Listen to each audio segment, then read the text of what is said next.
Yeah. Oh, right, we're live. So I'm just going to be reading. Right, new something that popped up on the side of the screen. Let me just read this and then hold potentially. Chat messages will be flagged in chat for your moderators to. Ah, right, okay. There's a little caption on the side. Something new that YouTube are doing. Hold potentially inappropriate messages for review. Chat messages will be flagged in chat for you or your moderators to approve or remove them. You can turn this on and off anytime in your chat settings. Okay, I'll click on not now. Okay. Oh, now that's gone. I can see who's watching me. Oh, Joanna Butler, hello to you. Let's see, who else we got? Shadow Fiend 180X. Hello, War Ready. It's been a while. Yes, it has. Yeah, because of my time schedule, my you know, when I'm working, that was a bummer. 2 to 10 is the job before I had was 9 to 5, and it was great. That's War Ready. Pineapple Pancake. Oh, that's an interesting name. Pineapple Pancake. Hello, she says. Sweep Sings. Oh, hiya. I recognise that picture. Sweep Sings. I think you've commented before. How are you? Well, I'm not too bad, thank you. You know, a little bit cold. I've just come in from going shopping actually, and it was chucking with rain. What did I went to Asda because I needed a couple of ingredients for a special video that I'm going to be loading tonight or tomorrow. That's for Dan the Man. That's a special dedicated video for him. He just like you, Joanna. He donated, via Patreon. So I did a special video for you, and I'll be doing one for him later. So anyway, that's why I'm a bit cold and need warming up. Already miss you, Mark. Yeah, thank you. Well, I've missed doing the live streams. They've been fun. Pot noodle pancake, pineapple pancake. Yes, I do like pot noodles. In fact, most of my drinking cups are pot noodle cups. How am I doing? I'm doing not too bad, thank you, Shadow Fiend. And at least you're working, which is good. Yeah, already. It is, but it's a bit of a bastard being on the agency, though. That's the thing. But what are you going to do, you are the man. Okay. All right. Okay, what I'm going to be doing today, I've been, just for a change, I'm going to be bringing out the old Uncle Ben's stir-fry jar. I'm going to be using that today as opposed to my usual pot noodle drinking tub. I've just been to the co-op and I've been to Asda. There you go. Going to be drinking the co-op vodka, mainly because it's the cheapest brand. Oh, you can't quite. There you go. I can't see that from there. It's the cheapest brand. It's a whole lot better than the shop, the name brands price wise. $16.50 for a litre. So it's about £5 or £6 cheaper than, say, Smirnoff. I mean, actually, one of my very first reviews, I did an introductory video, at the very beginning, and then I did it's the same vodka, but it had a different label. Then they've changed the label since. Did a review on that and the co-op orange. So although I didn't. For some reason, I didn't know what I was doing back then. This is a year and a half ago when I started the channel. I didn't drink any. I just told you about it, And anyway, so that's that. And I'm going to be mixing it with the Asda Cola. For anybody who's interested, I'll be doing I could do a review on this. Actually, I'll do a quick.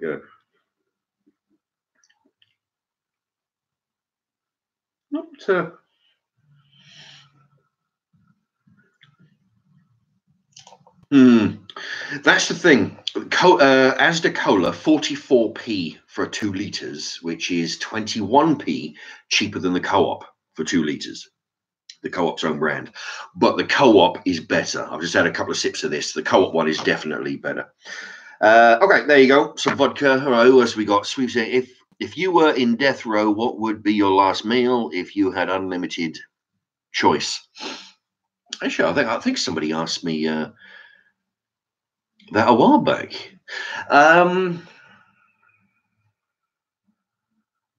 That'd be interesting. Actually, well, you're right about if I had unlimited choice, because a lot of the steaks now just give you what's on the menu. They feel fucking. We're not going to give them anything special, for their make a treat of it. They just give them what everybody else is having. But if I had the choice, I'd probably go for I've had a T-bone steak once in my life because they're quite expensive. That was years ago. I'd have a T-bone. It's funny. I'd probably go for something that I know that I like. Like I wouldn't go for lobster thermidor or sea bass with Christ knows what else. I'd probably go with steak and potatoes. To be honest, because I know that I'd like it, and I'd go for T-bone, roast potatoes, runner beans, peas, and sweet corn. Pretty much the same crap I eat in there that I put on the videos. It's nothing special, just good wholesome food. And that'd be what I would have. Hi, are you getting on? You are getting on the. I get 12 cans of Carling, so here's to you. Shadow Fiend 180. Yeah, no, I won't be getting lashed. I'll be, I'll just be drinking, just while I'm here. Hopefully, I only want to be here for about an hour and a half ish, because I've got a couple of things to do. One, I've got to have something to eat. I've got to make a special dinner for Dan the man. But yeah, he's having Shadow Fiend's having 12 cans. How many of those cans are you going to be drinking out of the 12? That'd be interesting, because I haven't drank lager in a while, but I normally drink it out of a bottle if possible for some reason. But for me, four is probably my limit. Pineapple Pancake, what camera do you use? Well, actually, at the moment, I'm using the camera on the laptop, but when I do the videos, I use this. There you go.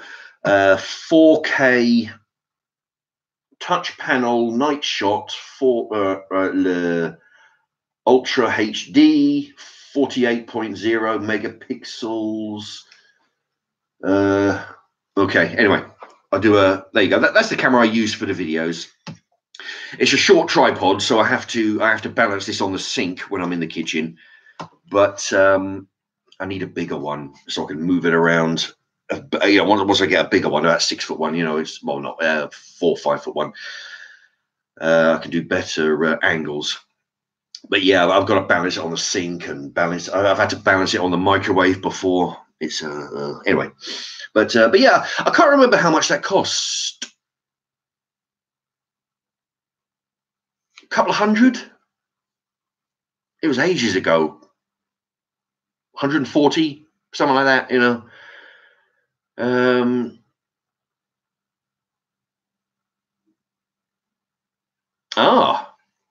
guys.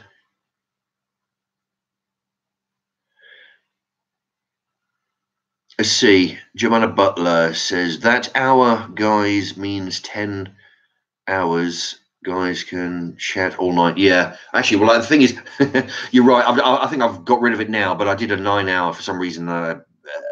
Fucked up the list of videos, and I managed to delete a whole bunch of them. But I did a 9-hour chat. What I think it was my first or second one. Oh, it's crazy. It was like 6 in the morning, 6 in the evening till like 3 in the morning or something. I was a bastard. Al Harrington. I've been relentlessly spreading propaganda for your channel over the last week, and a lot of my mates have subscribed. Oh, thanks very much. Actually, it's funny you should mention that, because of course I get alerted when people subscribe, and I get alerted when people, not all comments get to me, but a lot of them do. But when people subscribe, it tells me so and so has subscribed to your channel, and there's been a lot of them recently over the last couple of weeks. So thank you very much. That a lot of it must be down to you there, Al Harrington, spreading the word. And anybody else wants to tell their workmates, by all means, But yeah, I have noticed an increase in subscribers. Yeah, I was at 931. He says when he started, so I'm at 950 so it was about 21 extra since you started. Yeah, I am proud of you, Al Harrington. Yes, I'm very proud. um, let's see. I was saying, but I only got it for Christmas, so never. Pineapple pancake says, "Oh, same, but I got it for Christmas, so never you." Oh, I think you're talking about the camera. Yeah, you got the same camera. Yeah, actually, yeah. I tell you, it's not a bad camera. It's a lot better than the old one, which I've got around here somewhere. I don't know where it is. But the old one, you notice the first couple of hundred videos, if you go back, they're all start to finish. They're all about sort of 10 minutes or 10, 12, 14 minutes or so, but they're all non-stop start to finish. So what I had to do, so I wouldn't have to make a half-hour video, which nobody wants, I wouldn't have thought. I had to prep everything, pre-cook some stuff, sort of like, say if I'm doing some meat in the frying pan, I'd have to cook it, then turn on the camera and say, right, okay, in 1 minute the meat's going to be done, so I can add all this up, so you wouldn't have 9 minutes of watching me cook a pork chop. Which is a bit of a pain, But this one has which is one of the key features, has a pause button, which you'll notice in the last couple of hundred videos. You'll see. But what I like to do sometimes is I'll be talking to the camera and I'll be like, hey, right, okay, now that's the meat's going to be doing. Now it's time for pause. Turn the camera towards the microwave for the for rice to be put in, start it and stop, so I'll do a complete sentence, but I will pause the camera and my sentence and then turn the camera and then carry on. So it looks like I've edited it, which in actual fact, I've just stopped talking, turn the camera and then just start where I stopped. It's all, that's what we in the film industry like, a bit of trickery going on, a bit of camera trickery. But yeah, but the thing is, I don't know how to edit, and quite frankly, it just gives me a headache trying to learn. So so I got a camera with a pause button, so I just pause, and it's great because if I'm cooking something, I could just pause. You don't need to see me boiling some Brussels sprouts, so I just pause it and then start when it's finished. It's great, Gliv Glove is in the house. Al Harrington, just call me Al. Oh, like the song. Oh, yeah, very good. Just call me Al. It'll keep going until I get to 1,000. Oh, thank you very much. I'll tell you, I'm close to 1,000. Only about almost, about 50, just less than 50 to go. But yeah, I tell you, I need everybody to spread the word. It's all good. Have you been? Yeah, I've been pretty good. Been pretty good over the last week. I had a bit of a cold a couple of weeks ago.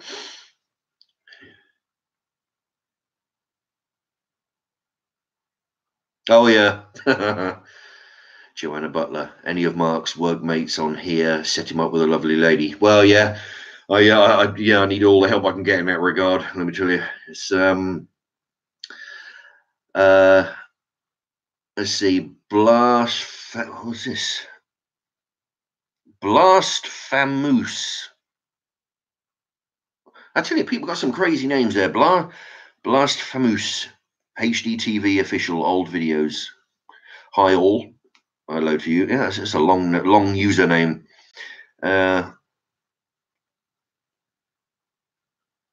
Yeah, already. I'm with you on that one. But before I started making the videos, I used to eat the same. Let's see, where's his comment there? Already. Sometimes I feel a bit too lazy to cook and results in eating unhealthily. Yeah, it is a lot easier to eat unhealthily than it is to eat well. But that's the thing. But that's why on my videos, what I try to do is to show everybody that you can eat a healthy dinner while doing it very cheaply and also doing it very quickly. Because some of them take, less than half an hour, or some of them longer than half an hour, if they're doing roast potatoes and stuff. But the last couple of videos, which I think I might do a regular thing now, is put the wall clock. I'm pointing over to my kitchen like you can see it. Right? I'm going to put the clock in the kitchen like you in the last few videos, so you can see exactly, how long a dish takes to cook. Last couple of them taken 34 minutes or so. But yeah, I mean, you know, easy as hell. Pretty much, I try to cook everything in the least amount of dishes as possible. If I can cook everything in the one frying pan, that's how it does. So, you know, you being a long time viewer, hopefully you'll see that you can cook healthily and quickly and cheaply without too much effort and without too much washing up afterwards. You know. I mean, in the past, when I was training back in the days, I used to eat out of the saucepan that I cooked the dinner in. You know, it's only because I'm making a video. I actually make an effort to put it on a plate, making it look semi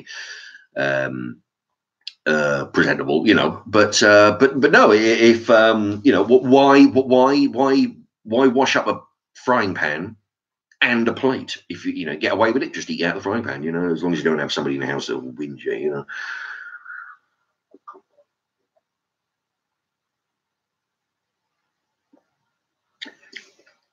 Yeah, this cola's not as good as the boy, excuse me. It's not as good as the co-op. Given the choice, personally, I'll do a review on that, especially for the people who don't sort of, you know, who want an in-depth review on it. Oh, and also, I'll probably do that tomorrow. I'll do a review on this as well. I got this while I was there. 44p for 2 liters. They had this. This is orange juice, and it's got like 5% fruit from concentrate. The other alternative was to have what they call the tropical, which is a big load of shit. It was just orange. It was grapefruit and pineapple. You know, not too much tropical in there. When I buy a tropical drink, I want 5. You know, I want orange, I want pineapple, I want guava, I want mango, I want you know, something else in there. Passion fruit. Yeah, there you go. That's 5 Caribbean. You know. So anyway, you know, I thought 44p not bad, and what are you going to do? You know, but I'll review those. Oh, and also I've got. Oh, jeez. Somebody, I'll have to look at the comments again. But somebody asked me to. Did they? No, they didn't. No, they asked me for something else. I can't remember what it was. It was some sea salt and Chardonnay peanuts. I'll have a look in the co-op. I forgot. I can't remember who that was. But I'll be reviewing these as well. You know, I've got a few coming up. You know, and also, actually, what you can do as well. Anybody who's watching, if you're interested, if you know, if you say you're in the co-op. The co-op's my local shop, but I'll go to other supermarkets. I'm missing a few comments here, but I'll get to them in a sec. If they bring out something, say a company, Cadbury, or even the shop's own brand, they bring out something brand new. I can't, you know, because I can't get to the co-op every day like I used to because of my hours. Let me know, and if I can, my co-op doesn't always do all the products, but if I can find it, I'll do a review, and you know, probably give you a mention for it as well for suggesting it. So as long as it's something that I can actually eat. There's not many things that I can't eat. I can't eat coffee. I can't drink coffee because it'll make me sick, and I don't like the taste of coffee sweet. So coffee's out. Dark chocolate I don't sort of go for. And Marmite, you know, that's it. You know, but you know, if I can eat it, I'll do a review on it, and if I can find it. Al says I'd love some Mark's remerch. Yeah, Mark's merchandise. Actually, a lot of people do that. A lot of people make T-shirts and stuff. You know, I'll tell you what though, that's not a bad idea. I mean, at the moment, of course, that wouldn't be viable. I mean, I mean, you know, but once I get, you know, once the channel gets really popular, well, if and whenever, you know, yeah, I got, you know, if I can find somewhere, I got to do some T-shirts. I don't know, do some badges or some shit, you know, something, you know, there's some cheap stuff that you can, you know, start giving away, or you know, T-shirts you have to sort of sell. But you know, if it's cheap enough, you can, you know, I'll you know, but I have to get sort of popular for that. Buffy Edwards, hi Mark. Me and my friends. Oh, I hate to do. I think that should be my friends and I. You just forget that. Forget I said that, but it's just it just oh, all right, all right. Actually, that probably sounds really, but that's something that I noticed. Sorry, I mentioned that. All right. What is that? SIAN. It's got the little arrow thing. I'm not sure how to pronounce that. Sean. Sean. All right. Where am I at? I've lost it now. All right. Whatever. SIAN and Tom. Love your videos. Please do more Uncle Ben's recipes. We now use the jars as glasses. Ah, good. Yeah, because I'm using. Oh my god, I'm using one now. There you go. Yeah, I do. It depends. If the Uncle Ben's in the co-op are doing the special, uh, like at the Poundland, so a lot of the time you can get 2 jars for £1. In the co-op, you get 1 jar for £1, but but otherwise, if they're not on special, they're £2. So I don't bother with those. But if sorry, I'm just reading. I'm reading as I'm talking. If they're on special, then I use the Uncle Ben's. If they're not, then I'd use shop brands because aside from being cheaper, I like to show that shop brands can be just as good, if not and cheaper than the name brands. But yeah, I've got a bunch of Uncle Ben's in there that I got from Poundland. I've got some Cantonese flavored sauce. I've got some barbecue flavored sauce. I've got all kinds of stuff. Lots of stir fry sauce.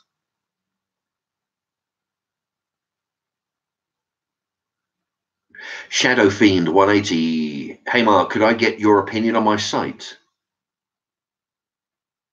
Yeah, I guess I tell you what I'll do. If I remember, I'll click onto that. Remind me later on though, but I'll click onto that. Yeah. See what your site's about. See, I don't know. Do you do cookery like I do, or anyway, or it'll be a surprise. Okay, so Joanna Butler's on the ball there. She's deleted a video from somebody. Yeah, that's the thing. I've got a couple of moderators keeping an eye on things.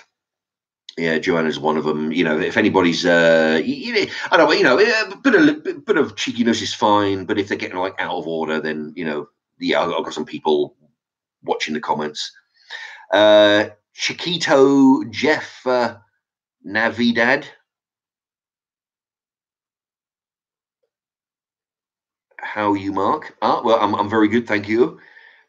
And let's see, did you ever try? And he goes on to ask, which I presume is a he. I don't know. Did you ever try Mexican foods? Not really. We don't really have any Mexican places around here, but I do like to. Occasionally I'll buy Mexican sauce in a jar. And use that in a stir fry. That's that's about as far as Mexican as I get.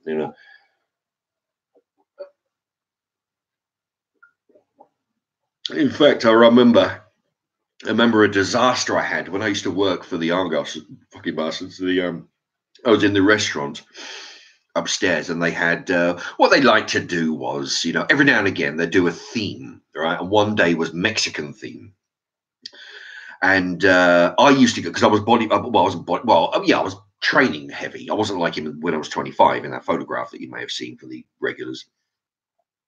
Wasn't then, but I was definitely training, so I was eating like double dinners, and they made some kind of Mexican dish, and I couldn't even eat half of it. It was so fucking hot. What they done, which is, it kind of shows a lack of imagination, I think, is what they're doing. They've got the big pan of food, right, and they're putting a little bit of sauce in. It's like, oh yeah, a little bit of sauce, a little bit of spicy, mix that up. Think, wait a minute, we're having Mexican. Right, okay, then whole jar goes in. Call it Mexican, call it Indian. That's an excuse just to tip the whole fucking jar in, and I couldn't even eat it. So that and I don't go for spicy stuff, but I mean they really went overboard. So, but yeah, as for Mexican, I prefer to make my own. I can judge, if I'm using anything with spices, I can judge my own. If I ever thought about making. Al says, Mark, have you thought about making social media accounts? I don't know what that is. Social media, is that when you use like Twitter and Facebook? And I don't know anything about any of that stuff. If that's what it is, then I don't, I got, thing is, I've got enough fucking bullshit going on with trying to work the internet here and making videos and trying to rack my brain, trying to think of I'm rubbing my nose here because every time you can see it's getting quite long here, it starts to itch, anyway.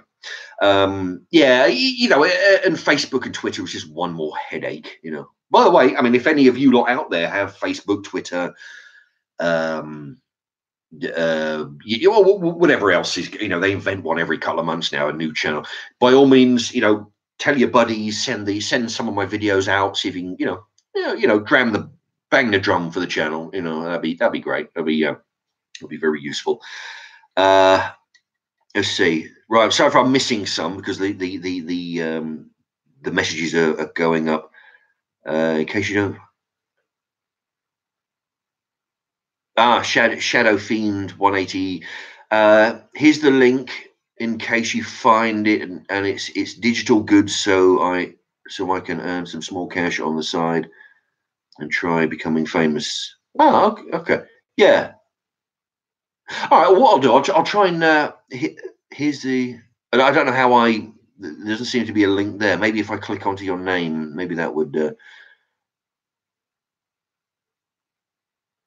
Yeah, I tell you, the thing is, a lot of people seem to know what they're doing, but for me, it's all a big mystery. I have to sort of learn by trial and error. George White is in the house. What are you drinking? Well, I'm drinking out of my Uncle Ben's stir-fry jar, which, by the way, same as the pot noodle, it's wider at the top. So if you've been drinking vodka and you fall asleep and it's like if it slips out your fingers, it gets wider, so it has less of a chance. So I mean, I've actually woke up on the couch from drinking a load of vodka, and I've still got the drink in my hand. Oh, fuck me, I was lucky I didn't spill that. He asks, George, what am I drinking? Well, I'm drinking the Co-op vodka, 1650 from the Co-op. And if you use your dividend card, you get like 82. I've got the receipt in my bag somewhere. I don't know where the fuck's my bag. Yeah. About 82, 83p in dividend on that 1650 purchase. And also I'm mixing it with Asda Cola, 44p for 2 litres. But my suggestion is if you're in the Co-op buying your vodka, get the Co-op brand cola as well. Right. In fact, I've done reviews on the Co-op cola, orange, mixed fruit, lemon and lime, lemonade. I've done all the drinks in the Co-op own brand range, and I've done some reviews, just like Mark's Remarks lemonade, or Mark's Remarks drinks, I guess, or lemonade, I don't know. But yeah, they are actually quite good. They're 65p for 2 litres, very nice. And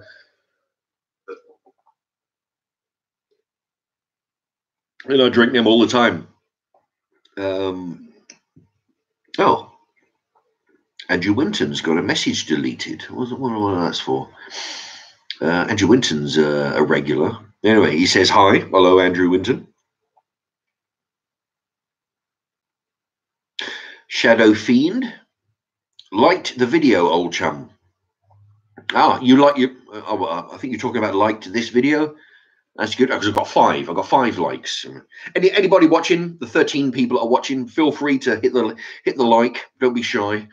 I don't know if it actually does anything. I'm confused by the whole thing. I mean, it can't hurt, I guess. But if you like the channel, and by all means, check out my regular channels. Oh, hello, there's another thumbs up just as I was talking there.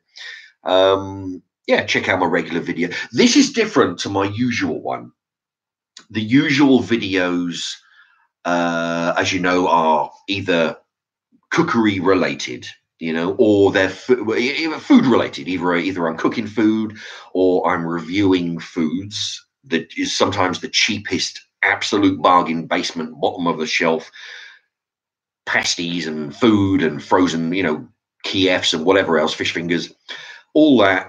Some tin food, or I'm making meals, or I'm doing video reviews. Oh, we're up to 7 so far. 7 likes, very good. Yes, some video reviews. What I want to do some more videos. In fact, let me know if anybody's interested. I mean, they're not really that popular as such, but I like doing them because the thing is, what I tell people, because I tell people at work, I shamelessly try and promote the channel at different places that I work, and I tell them that what I do with the video channel, the movie reviews, is I must have a couple of hundred over to, and I've got rid of loads. I've bought more. A good few hundred, and what I do is when I choose a video, I've done about 6 so far. Those videos that I've done, not just random crap I just pull out of the shelf there. They are films that I really, really like, and when I review them, I try to tell you why you should watch it. Not just recommending stuff. Like. A lot of people, I watch some film reviews now and again. You get some people, mainly younger people, they'll review things like Transformers, like it's the best film that's ever been made. Which, of course, in my opinion, they don't know what the bloody hell they're talking about, But the films that I review, they're not. They're more of the older films. In fact, eventually, if you write down Mark's Remarks film review or movies or I don't know, DVD, Mark's DVD, you'll notice that they're the older films. They're the ones that don't rely on CGI. They're just a fucking good story, all right? And, the kind of film that you can watch over and over again and not get sick of it. I mean, I can't, where were we at? I can't see. There's a stack of what? Oh, shit. I haven't got my glasses on, so I can't see properly over there. Sexy Beast was one of them. Alien Nation was one of them. The Man Who Would Be King. That was with Sean Connery, Michael Caine. That was back in 1975 or somewhere. That Alien Nation with James Caan. That was early 80s. That led on to the miniseries. That was all about the aliens coming down, settling, a bit like the problem we're having with the Polish right now. The foreigners, they're coming in, it's fucking things up. Anyway, I don't want to get onto that subject again. It made me angry, but no, there's about 6 so far, and they're films that I really like, and when I explain it to you, I think you should watch it, and this is why. Is when I'm doing it. So check them out. I'll do some more, and if anybody's interested, then let me know, and I'll do some more. Let's see what we got. Let's go back to the hello, Mark. Big fan here, mate. That's Rosso5792. Hello to you. Thank you for joining us.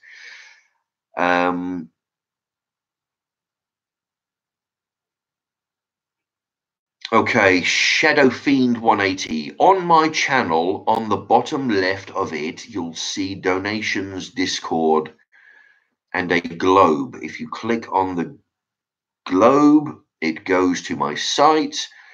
And also, what's your favorite store brand? Cola. I like Tesco. Actually, I think I did a Tesco cola, and it was shit. It was absolute crap. Well, mind you, it wasn't diet. It was like 17 pence for 2 liters. I mean, that was, oh god. And it was diet, and it was nasty. The regular might be better. I don't know, but me, I like the Co-op's own brand. Yeah, that's really good.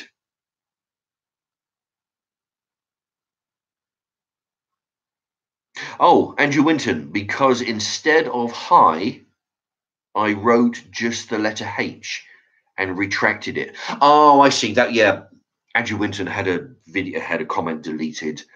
I thought one of the moderators deleted it. It turns out to be him because he pressed H instead of HI. All right. Oh Jesus. Yeah. Oh, Al. Al Harrington, Mark, you should do a live film review of The Human Centipede. Let me tell you, I've actually watched one of those, and I think it was the first one.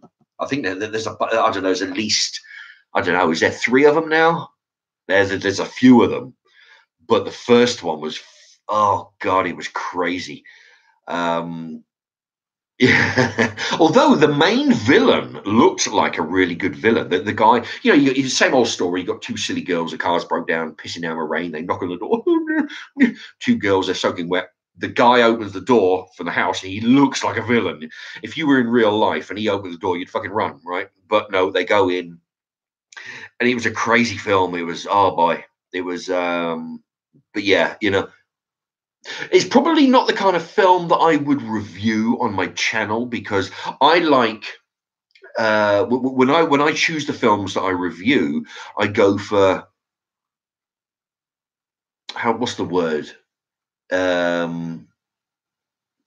Quality films, which is why I have to go back to the 70s, 80s.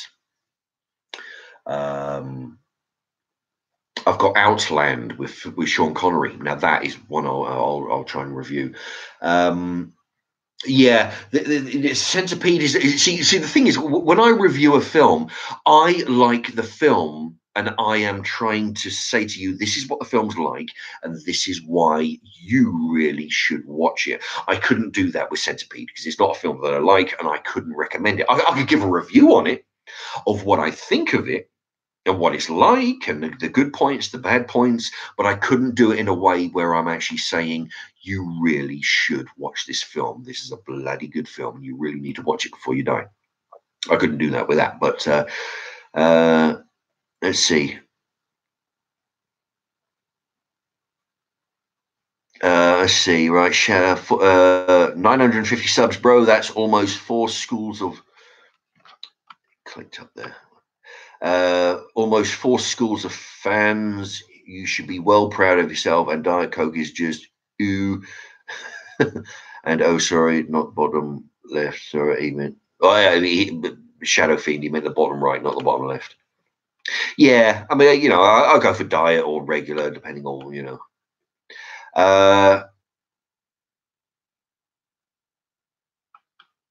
let's see. I've missed a bunch of. Ethan Humphreys, have some vodka, Mark. Yeah, I'm gonna refill my vodka glass here. Ross 5792, do you prefer to drink out of Uncle Ben's or pot noodles? I think Uncle Ben's is better grip. Yeah, I kind of like both. I drink out of both. The pot noodle tubs, they do hold more, which is handy. But if I feel like drinking out of a glass, which sometimes I do, I use the Uncle Ben's glass.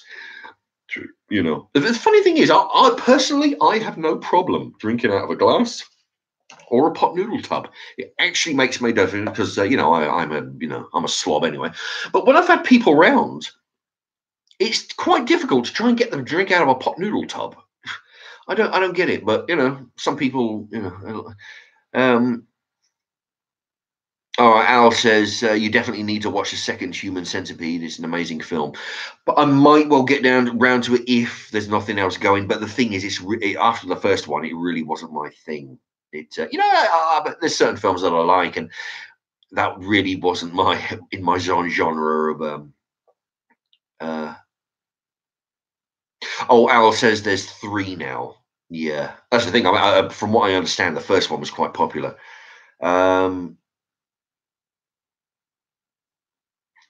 Al says, Mark, how would you fancy your chances in a boxing match against Callum's Corner? See, that's I don't know what Callum's Corner is.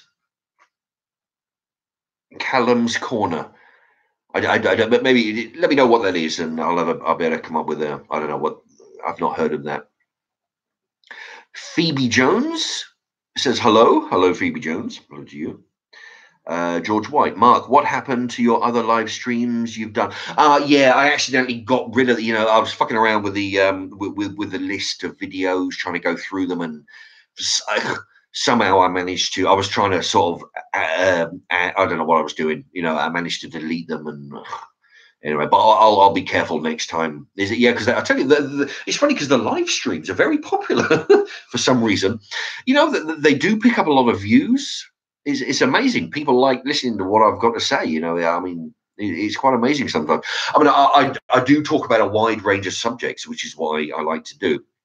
Ranging from, of course, I've talked about the immigration problem and the politics, the government problems we're having, and basically how the country's getting fucked up. But also I do little stories that happen to me during the weeks, like a couple last live stream I did a couple of stories of what happened to me on the bus. 2 bus stories, a whole range of them, all kinds of stuff. I don't know how I got went on a bit of diverted there. Was this channel? Well, was this video?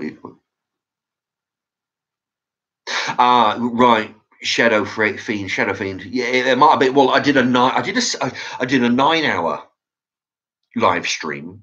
Shadow Fiend. I also did a 7. I've done a couple of 5s. I did a bunch of 3s, but the longest one was 9 hours. Oh man, I couldn't see straight. It was crazy after that.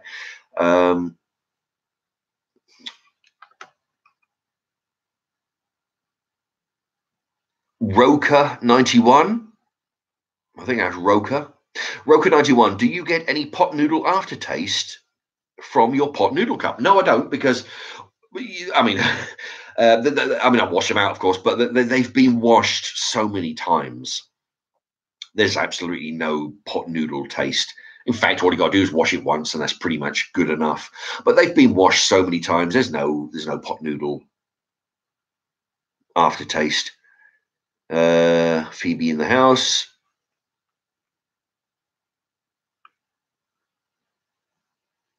Let's see. Al says, search for Callum's Corner on YouTube or Google Images. Have a quick ganders. Well, yeah. Well, I think I'll have to stop the live stream, I think, to do that. But Callum's Corner. I don't know what. See, we'll get the Michael Bell. Aha, Michael Bell's in the house. Evening from Cambridge. Hello to you and everybody in Cambridge.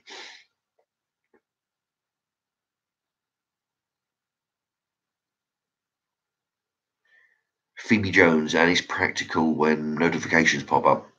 Yeah, I think Phoebe Jones is talking to somebody else. But yeah, I mean, anybody watching, if you subscribed to this or the food channel that I do, the food and video channel, don't forget to hit the bell icon. You'll be alerted when I put up a new video. You'll be alerted when I do a live stream. Because apparently there's a way of doing the live stream where I can alert everybody, attention, there's going to be a live stream in an hour. But I can't seem to work that out. I just have to go live as and when I'm ready. I can't, give anybody pre-warning. But hit the bell icon. You'll be alerted to everything that I do. Okay. George White. Mark, mate, your live streams are awesome. Most honest guy on YouTube. Oh, thank you very much, George White. Yeah. The thing is, I don't consider. I'm proud of myself for not being very politically correct. It fucking annoys me when people, the society that we're living in, politically correct. You can't do nothing without somebody climbing up your ass complaining, and I just tell the truth. It may not be what everybody agrees with, but it's the truth how I see it. I mean, I'm 48 years old. I'm 48 and a half, actually. 48 plus 6 months, 7 months. And at my age, I see things in a certain way because I've got over 48 years of life experience. So I see the world differently than a dumb 20-year-old who's coming out of college, who thinks they know, who are banging the racism, the misogynistic, politically correct drum. Those fucking idiots need to go away. And the sooner we get rid of the politically correct brigade, the better. So thank you, George White. Yeah, I tell the truth the way I see it. Shadow Fiend. I remember when he remembers when he done a 6-hour live stream on his PS4. Oh, I didn't know you could do. I got well, mind you, I got PS3, but his fans loved it. Yeah, I tell you, it's like here. People like the live stream for some reason. I mean, I must do. I sometimes do. I watch people's live streams, and I like the interaction. Sometimes if you write a comment, it's a bit of it's nice when the person reads your name out and reads your comment out and then answers the comment. I'm sorry to everybody who people sometimes complain when I don't get to their question or comment. It's not that I'm trying to ignore them. It's just that I'll read a comment and then talk about it for a bunch of minutes and then get back to the things. So sometimes I miss them.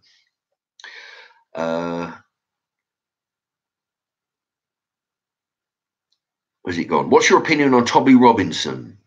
Is Tommy Robinson the guy that went to prison for filming a court case or something? That name sounds familiar.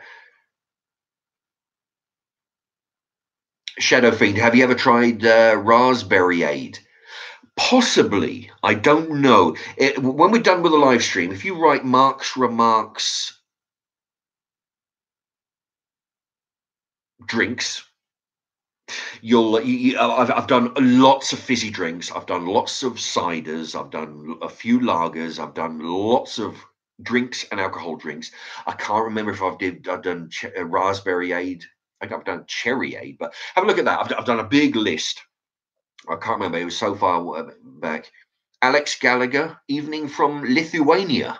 Well, that's a long distance viewer, Alex Gallagher. Alex Gallagher says he loves the spam dishes. Yeah, I've done a bunch of cookery dishes involving spam.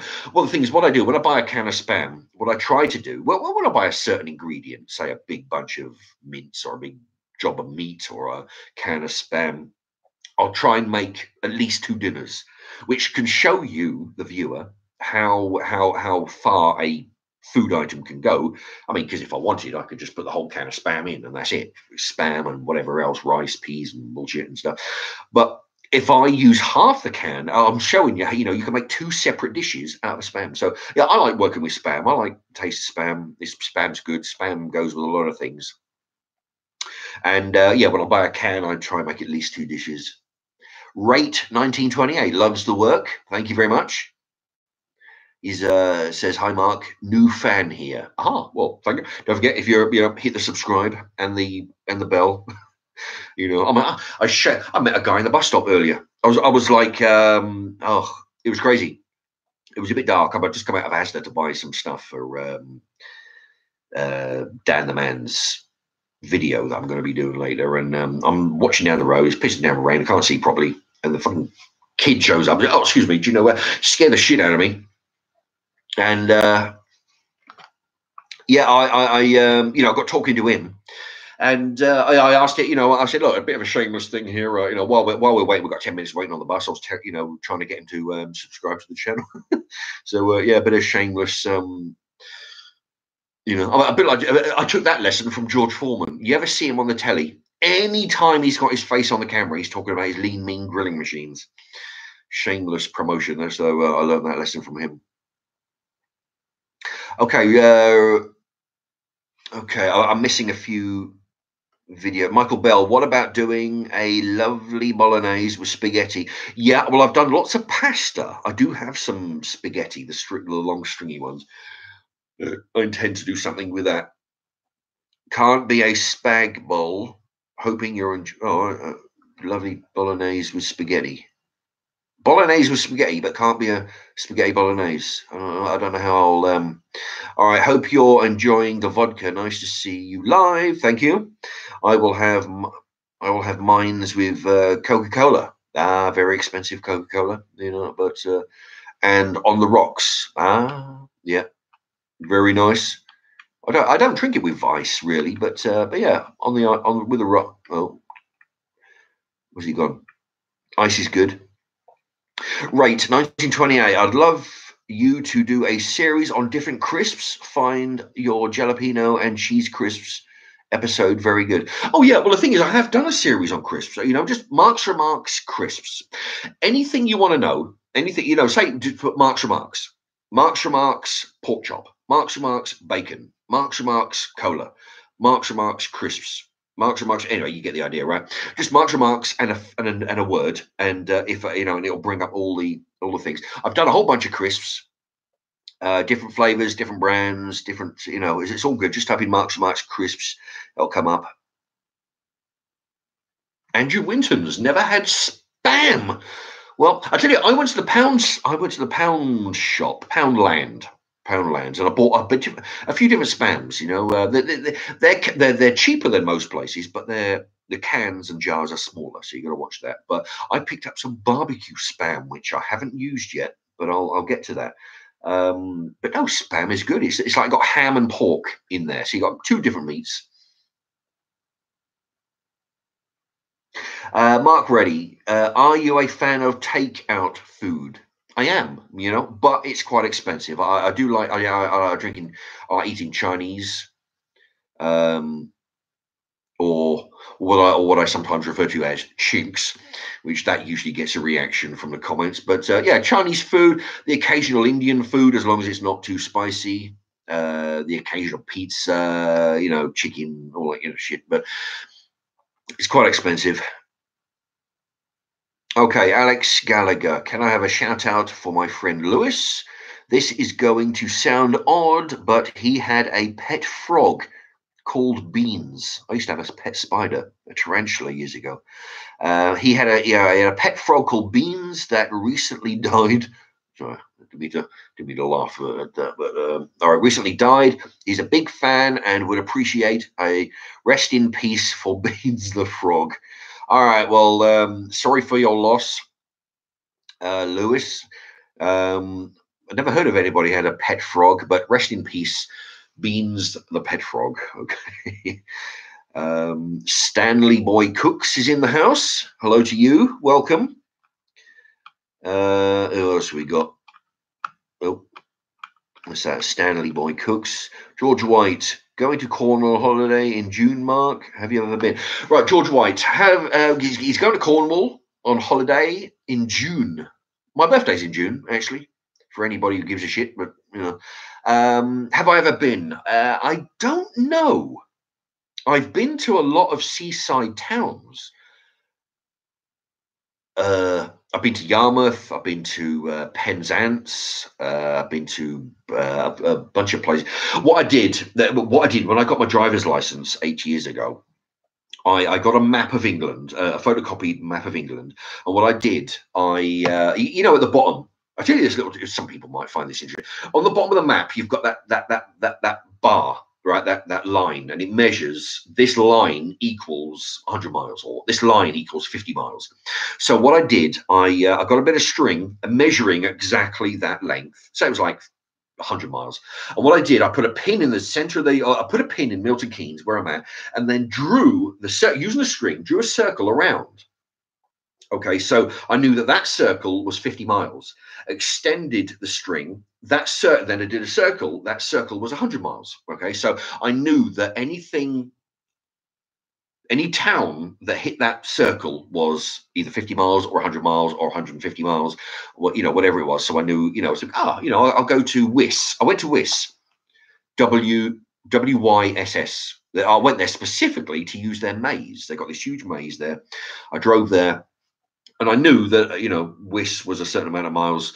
So I used to so instead of paying an extra couple of £100 on the driving instructor to take me on the motorway, which you're not allowed to do as a provisional driver, as a learner driver, once I passed the test, rather than pay him extra money to go do some motorway experience, I went to seaside towns. I'd gone put on the sat nav.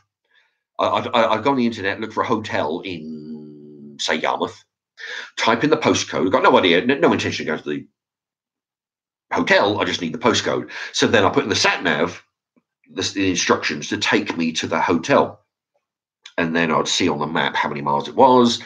And then I went to a lot of seaside towns. Like I say, Yarmouth, Penzance, which is the longest one. Fuck me, that's at the bottom left. So from Milton Keynes to London, sort of in this below centre. This is at the bottom of the map left. It was like, fuck me, I nearly died, man. It was like 9 hours of driving, you know, is there and back, you know. But yeah, so in answer to that, I don't know if I've been to Cornwall, but I have been to a lot of towns and cities, some seaside, some, you know, I went to Birmingham. Birmingham or Manchester, I don't know. I was driving somebody to the Jonathan Ross show. I can't remember one of the two. Cornwall is lovely, says Rate 1928. Yeah, Cornwall. Are they famous for their cream or something? Cuckoo Days, you are brilliant. Oh, thanks very much. Benjamin Dobson, can you help me, Mark? I don't. Oh, okay. I was going to say I don't know how, but there's a comment, another comment down. Is your last name Remarks? No, it isn't. And it's not. My first name isn't Marks either. It's Mark.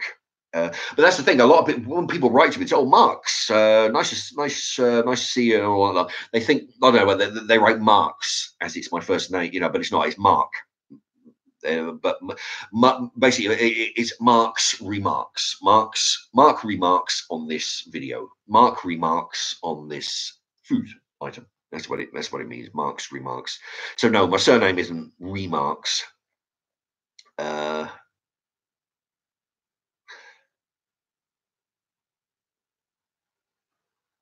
Adam Lancaster. If I'm remembering, I think you may work for. I think you mentioned ages ago, months ago, you worked for the Co-op, Adam Lancaster. I might be. Am I wrong or months ago? But it says, have you tried the Co-op spaghetti bolognese? Well, I have. I mean, I've tried the spaghetti, the Co-op spaghetti and pasta. I've tried the Co-op spaghetti sauce or pasta sauce. Yeah, I've tried all those things. Very nice, actually. I think I've done reviews on them.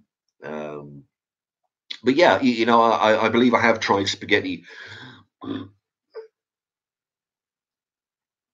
bolognese, all the different, you know, sauces. Do you have?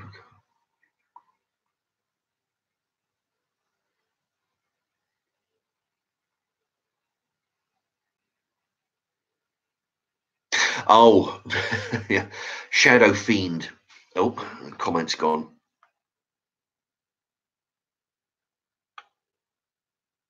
Oh,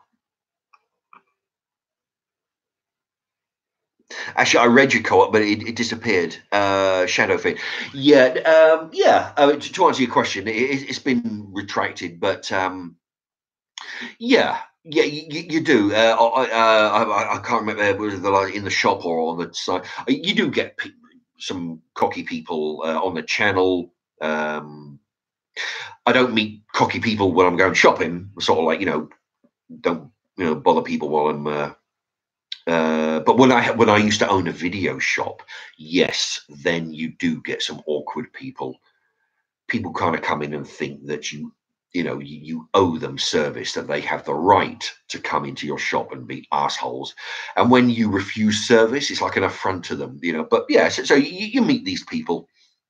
But you know, sometimes they come across, especially in the early days when I started this channel, it was like non-stop aggravation for the first, you know, for the first couple of months. And I'm thinking to myself, why, fuck me, you know, why, you know, do I need to bother doing this anymore? You know, I'm getting so much grief. But people at work said, look, fuck them. You know, they're just being jealous. It's true. You do get a lot of jealousy, I think, from people who are trying to do something, you know. And now it doesn't really bother me much. I let people rant. If they get out of order, I just ban them, you know. Let's see. Cornwall is famous for its ice cream. Ah, I thought it was cream, but it's ice cream. Might be Cornwall toffee as well, maybe. I don't know, but yeah, Cornwall cream.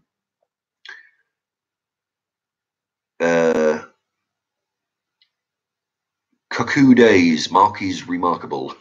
Thank you. Al says.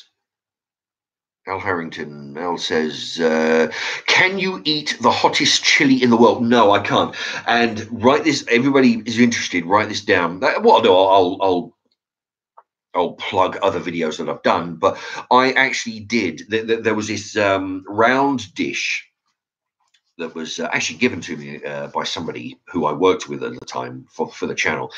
It was like 9 or so cheese, breaded cheese lumps.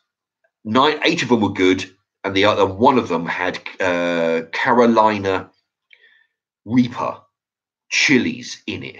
So basically, what you do is you choose one, eat it, think, oh, that's good. Okay, then you get sort of like Russian roulette, you know. So if you type in Marks and Marks Reaper or Carolina Reaper, then you'll see me eat that. Oh man, I was having a rough time. Christ Almighty, that was a bad day. That really affected me. But yeah, if you want to see me eat peppers, then type that in. That was really rough.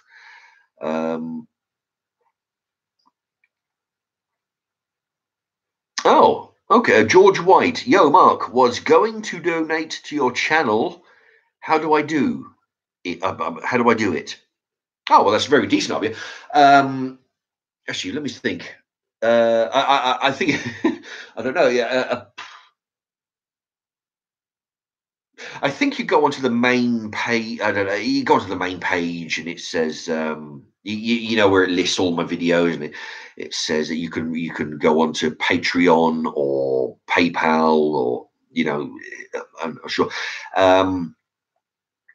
But it's very kind. If you want to do that, great. But I don't want to encourage people to do that, because I kind of feel bad about plugging that. I had somebody put it on there when I first started, because everybody does that. Just puts it on there. But yeah, if you do, that's appreciated. I think you go onto the main page and you go from there, or where it says Mark's. Videos. I don't know. You can go onto the main page, I think. But what I will be plugging is when I get to 1,000 or so subs, and then I'll be allowed to put adverts on here. That is what I would I'd be encouraging people to do, is to like you see those little ads at the bottom of the screen. What I won't do, when I used to be able to put ads before they changed the system, was I used to do put ads on my videos, which, by the way, you get fractions. It's not worth fuck all, but it's there. I used to play my video and then put an ad on there, which would play for whatever 30 seconds or whatever, and then it would stop, and then my video would kick in again, and it would carry on with my video. That I didn't know what I was doing. It's a right big pain in the ass. So what I'm going to do when I come to putting adverts on eventually, I'll only be putting the ones at the bottom of the screen, so you can still watch my video uninterrupted. But if everybody just lets it play, then that would benefit the site, as well as anybody like George White says, make a contribution. I thank you. It's very generous, but it's not something I'm comfortable. I don't want people got better things to do with their money. But if they want to help, then when I get just let the adverts play. But anyway, so that's kind of a roundabout kind of way of answering your questions. For 4 minutes to do that, but yeah, you just need to go onto the main page, I think. Al says, "Does Brexit mean Brexit for you, Mark?" Well, that's the thing. I really don't want to get onto that subject in this video, because it just I can go into an hour-long rate. But I'll quickly say that I think we're going to get fucked by the Prime Minister. And the reason being is, because the thing is, what everybody in the country voted, well, half the country, within a percentage or two, voted out. We want out. We're sick of everybody flooding the fucking country, taking up the jobs. We want, it is, all right, we want to get them the fuck out. Go, send them back, all right? And everybody voted out, because we figure once we leave the EU, then they won't have the automatic right that's been given to them to work here. They just come in. Nobody's fucking leaving England. Nobody's going over there to work. What the fuck they got to offer?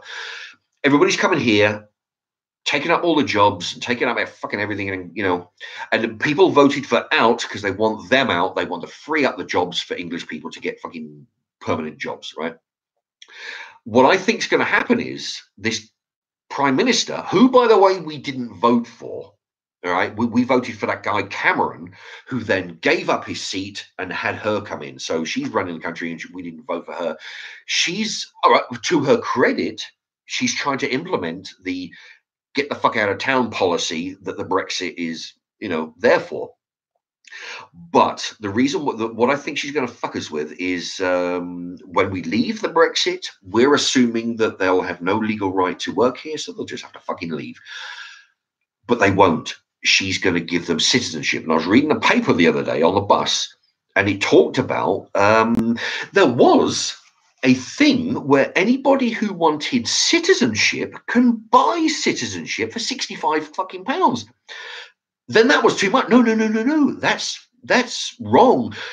They scrapped that, so now they don't have to even pay 65. If I told somebody at work, if I could pay 65 pounds to work in a country with the places full of milk and honey, it's like the Shangri-La of jobs. You go in there, you're earning double or more what you were used to earning in your own. Yeah, I'll pay 65 pounds to fucking emigrate. But no, that's not good enough. They've scrapped that, so they don't even have to pay 65 pounds. What's going to happen is, I'm getting slightly off there, but when the Brexit kicks in, if the fuck it ever does, they're not going to be asked to leave. You've got no legal right to leave to work here because we're not part of the Union. She's going to give them citizenship. You mark my words, everybody out there. They're all going to get citizenship. So now they're going to be citizens, and then automatically they're allowed to work here. So the state of the country isn't going to get any better, like we were hoping it would. Admittedly, it won't get any worse because they'll be shutting the doors. But for anybody out there who's on the work agencies and having all kinds of problems that anybody in a warehouse and environment can see, it will not get any better. It won't get worse because there won't be any more coming in. It won't get any better because they're not going to kick them out. It's just going to stay exactly the fucking same as it is now. So you mark my words that she's going to give them citizenship. Anyway, I want to get off that subject. That's my little rant that anyway, so yeah. See if I'm full of shit in 2 months' time. Let's see. I hope I am, for Christ's sakes. I don't want. Okay, Shadow Fiend 180. Do you have PayPal or Streamlabs? You can use them to accept donations with no commission taken away. So what they donate is yours. Oh, thank you. Well, I don't know what Streamlabs again. Yeah, I don't know shit. All right, I don't know what Streamlab is. There was a page. Yeah, on the main page. I don't think you might even be, if you click onto one of my videos. I don't know whether you can click onto it from there, but on the main page, you can. If it's on the main page. The one where it says it shows, it says videos. You click on that and it'll list all my videos. It's on there. There's a PayPal. There's anyway. George White, leave with no deal. Well, that's the thing. If we see, the thing is, it's all a big mystery because apparently Theresa May has got this big plan that she's trying to sell to the other politicians. As far as I can see, she hasn't told us what the fuck it is. She's acting on our behalf, but I don't know what the deal she's offering.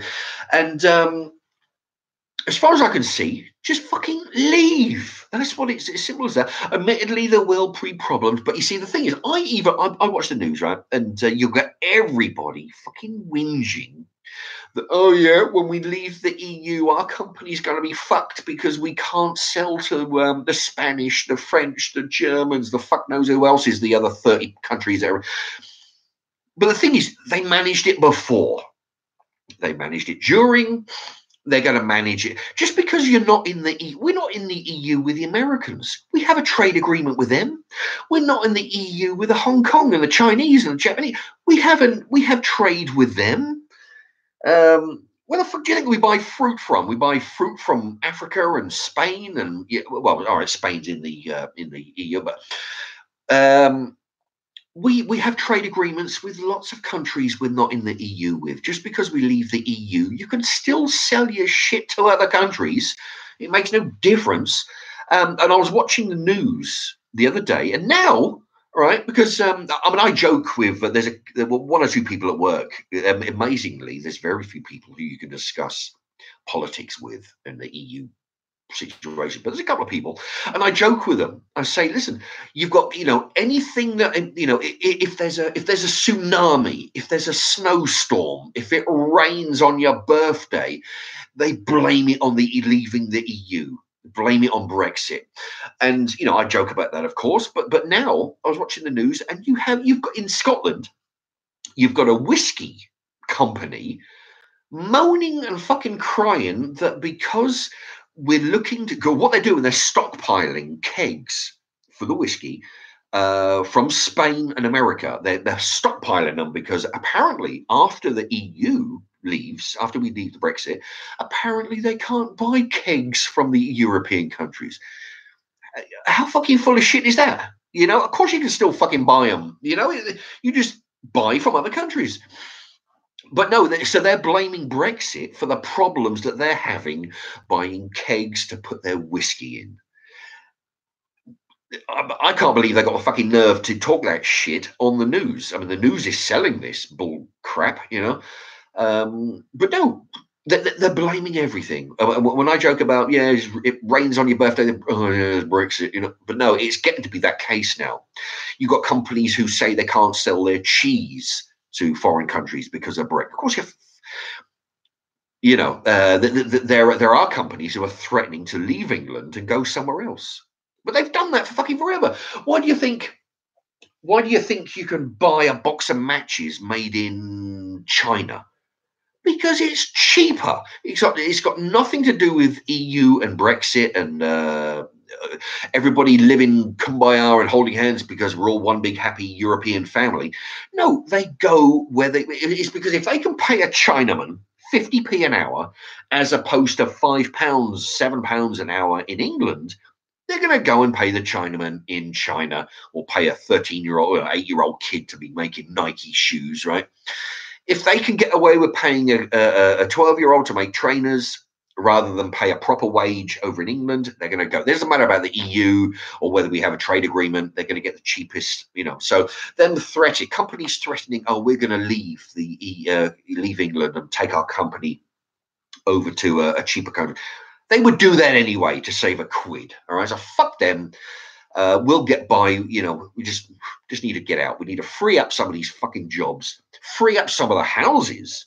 All right, because people like me and millions of other people around the country cannot afford to sell and buy another place because the houses are being snapped up. All the 4, 5-bedroom houses we have some around here at Connyborough, they're being snapped up for the rental market. And when you've got a guy who knows he can rent out 5 rooms in a house at £400, £400 a week or month, or anyway, he's got 5 bedrooms, he can rent the shit out of them. He will pay an extra 10, 15 plus £1,000 for the house because he knows he will recoup it. Whereas people like me who want to move into some place to live, I can't pay fucking 15 grand over the asking price, But if I was renting the place out and I wasn't living it, sure, I'd pay fucking 20 grand extra for the privilege of having a house that's got 4 or 5 bedrooms I can rent the shit out of. Anyway, so that's what So getting the people back to getting back to Poland or wherever the hell, just free up all the houses. Now you've got affordable housing. Which is for sale, not just for sale to rent, for jobs to be freed up. Anyway, that's right. I'm going to go for that subject. All right. So I hope that was like a 15-minute rant on what Brexit means to me.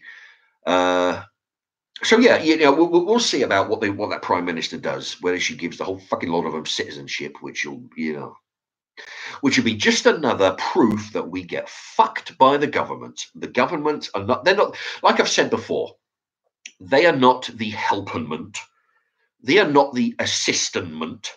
They're the government. They are there to govern you. And you and me and everybody else are here to pay taxes. They don't give a flying fuck whether you can, whether you're in the job that you want, whether you're able to afford stuff. They want your tax money. Then they're going to piss it away doing whatever the fuck they do with it. You're a money making machine. You're churning out tax every month. That's all they're interested in. And whether you pay it or a million plus foreigners pay it, they don't give a shit. It's tax money. That's all there is. They don't, what? You're 50 years old. You've paid into your tax since you were 16-year-old. You've added to the economy by buying a house. You buy a car. You go on holiday. You buy. Oh, fuck you. We're having a whole bunch of other people coming in. They're going to pay taxes, and that's all we want. Whether you've paid all your life and you're getting fucked in your 50s and you can't afford to move anywhere else. They don't give a shit.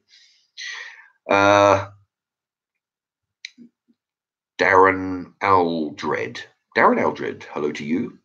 I think he's speaking to somebody else. He was born in 68. You're 2 years older than me, then I was born in 70.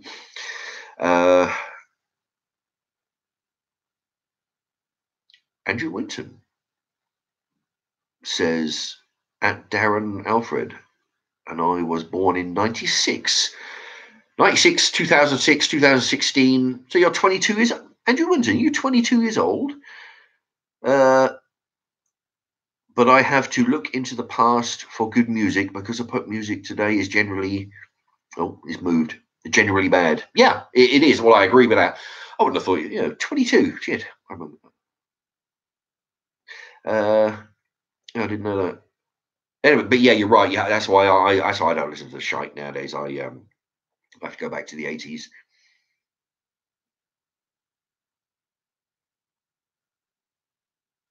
Apparently, somebody's a bit too far left. I don't know. Maybe me. I don't know.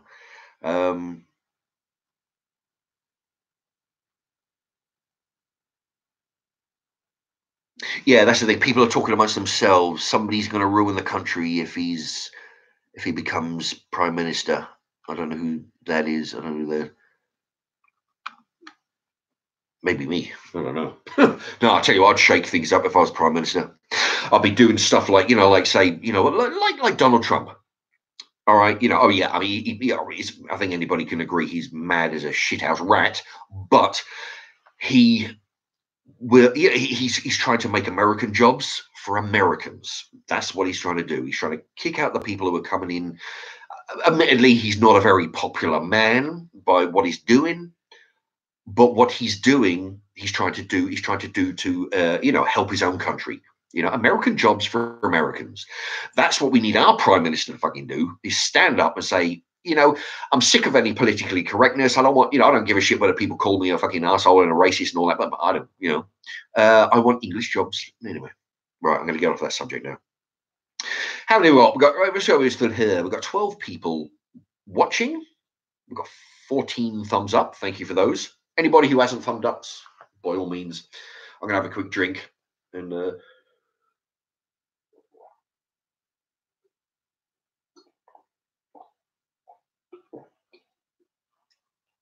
right. Oh, yeah, it's got a bit flat, that. It's not good cola. Let me see. All right, somebody's going to ruin it if he gets prime minister. I don't know who that is. Andrew Winton.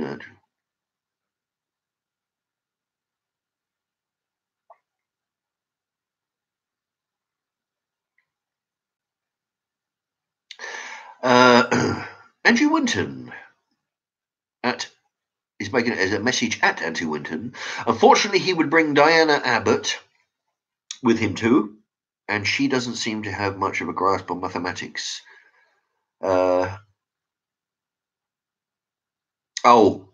Rate 1928. Jeremy Corbyn, Mark, is who they're talking about. I see. Okay, yeah, because sometimes when I start having a rant and I go back to the thing, people are talking amongst themselves, and then I'm not sure I'm not sure who they're talking to or talking about, or whether I need to, if they're talking to me, I'll answer it. All right, thank you, Rate 1929. Darren Aldred. Hi, Mark. What music you into? Think you missed me text. Ah, well, all right, yeah. If you must have wrote it up above and I missed it. What music am I into? I like music from the 70s and 80s, and well, more, yeah, 70s, 80s, and half of the 90s. I like I like James Brown. I like the things. I like a whole bunch of stuff which I don't listen to. Who's that? Walrus of Love. That guy. I like some of his stuff. Barry White. Even as far back as that, I like the Carpenters. I like David Bowie. I like Duran Duran. A lot of stuff that I never used to listen to when they were big, when I was young. But as I get older, I appreciate that. Let's see, Doobie Brothers.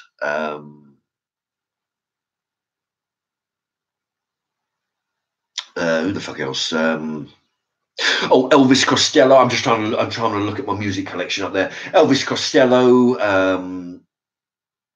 Neil Diamond. I like Neil Diamond. And also I don't really follow a single musician. I like to. I mean, I'll buy an album on DVD or on CD, or I'll buy the best of that kind of thing. But there are some albums that I do have. ZZ Top. I have an album or two of those. I've liked them forever. For a long time. In fact, ZZ Top, for anybody who's familiar who don't know, there's three musicians. Two of them have got beards, and the drummer doesn't.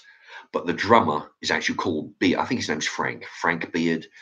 So you got Gibbons, Hill, and Beard. Beard's the guy without the beard who's on the drums. So there's a bit of bullshit information for you. Right, there you go. I'm going to go with let's see. There you go. There's about there. That should be enough. There's about I don't know, 2 centimeters. That's the thing, because I don't have if I had a little, if I can find one that's cheap, I'll have one of those optics. You can buy those for the house. When I've been to like in a pub, you put your glass underneath and it does measures, or even a measuring. When I used to work in the bars, they used to get like these gills. They used to call them. It looked like metal cups, and you stick it under the optics, and then you pour it in. It's like I don't know, eighth of a gill or something. I don't know. It was a long time ago. If I can buy that way I can keep an eye on what I'm drinking, because quite often, there's sometimes I'll sit. I've done live streams before, drinking vodka, or I'm sitting in an evening doing stuff. There's a good. There's about. If you can see that, that's got to be a good 3 measures, I would think. I'll drink 2 or 3 of these, so that's what's that, maybe 8 or 9 shots.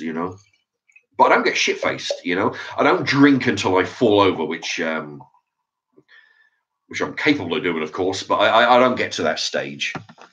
I'm too old for that. That kind of behaviour. Yeah, after a while you do. Yeah, when you get to a certain age, not sensible people, that is. You get to a certain age and you know where your limit is. Go beyond this and you're going to puke. Go beyond this and you're going to fall down in a coma. I've seen it. I'm too old for that stupid fucking behaviour now. But I do like to, I'll get drunk, or I get to the stage where I'm able to, you go a bit fuzzy. You sort of think, wow, I'm starting to feel the effect of that now. Oh, Andrew Winton, 15 likes now. Oh, I got 6. There's actually 16. 15 likes now because I just added to it. Oh, thank you very much, Andrew Winton. Yep, the more the merrier. Anybody? Actually, I've got a few people dropping off actually, but all right, George White, Mark.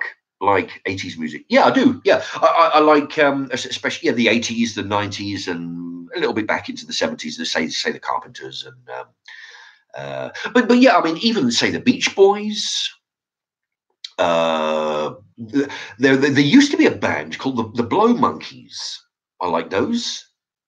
You know, I used to have their album somewhere on CD. I haven't got them anymore. But yeah, I do. There are a lot of that, of course, bit like movie actors. You know, a lot of them don't have. Say who's that? Bender, Elton John, who's got a career going decades. A lot of them, they have a short lifespan in the music career, and then they piss off and do other stuff or carry on making music. But then no, you know, like say Blondie, for example. Um, I'm rubbing my nose because it's itching a little bit. My moustache is itching. What the fuck was I saying? But yeah, I like music from then that are no longer around. You know, Duran, Simple Minds, um, the guy with the blonde, spiky hair, Billy Idol. That kind of stuff.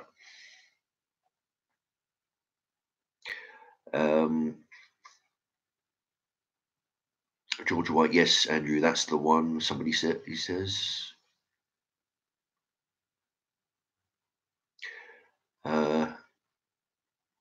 Nah, Shadow Fiend. Do you like Shaggy? He's a well-known 90s, early 2000s singer. No, I mean, I'm familiar with the name. I've probably heard a few songs. I'm not really into, I don't think he does rap, but I'm not into rap, but Shaggy does more, I don't know, pop songs, I think. I'm not really into his,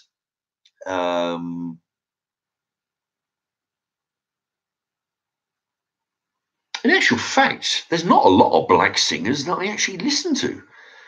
Not specifically because they're black, but because their style, what they're doing is more, you know, say they got hip hop or rap or, you know, anything, you know, a bit like they got Eminem. Anything resembling that style of music, I'm not sort of into. I think he's sort of that, you know, I'm not really into his music. I mean, there's so much music around. There's only a certain amount that I can be into. Um,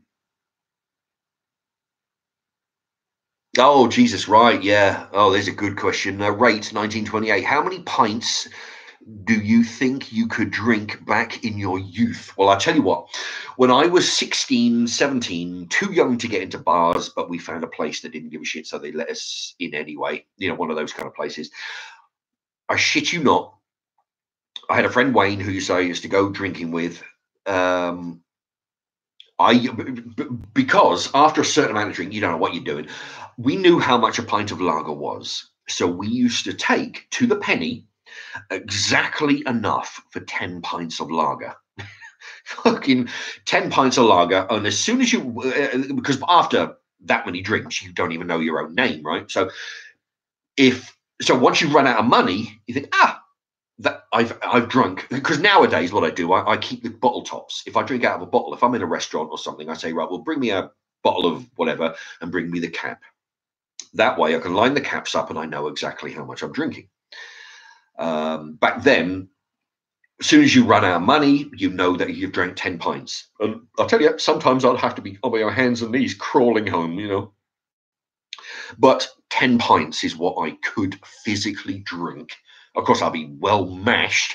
I couldn't even tell you what day of the week it was, but I could physically drink 10 pints of lager. But, you know, now in my old age, I can barely drink half that. If I'm drinking pints, which is rare, I would say 2 or 3. You know, if I'm drinking bottles, 4, maybe 5 at a push, but four bottles or 3 pints. In actual fact, I mean, I've actually drank when I used to work at some place. I used to go to a pub at lunchtime and have their dinner, and I remember I actually drank 2 pints of lager during my half-hour lunch break. And it's funny because I used to come back and you could shake your belly, you know, and you could feel it sloshing around. It was crazy. So 3 pints.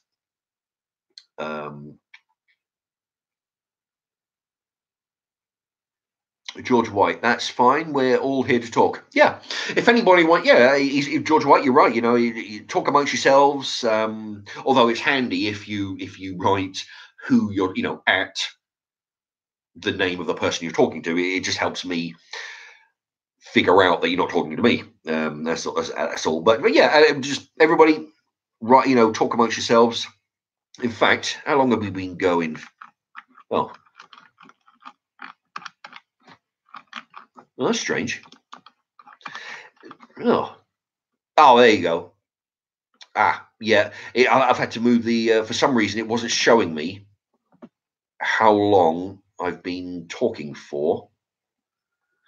I've been going for what, 1.5 hours? My God. Okay, that's the thing. I have to move the screen because before it used to be there, the time and how many people are watching, how many people are thumbs up, and all my questions and comments on the right. Now, for some reason, they've moved it over, so I have to get the screen and move it over to see how long I've been going.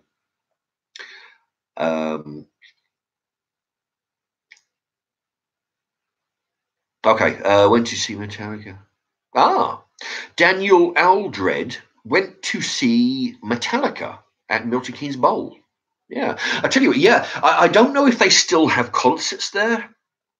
Milton Keynes. Yeah, actually, you're right though. You called it at the MK Bowl. You called it. You're right, because we used to call it the MK Bowl, the Milton Keynes Bowl, but then all of a sudden they started to get full of shit, the people who organised it, and they called it the National Bowl, which is stupid. So I don't ever use that, you know.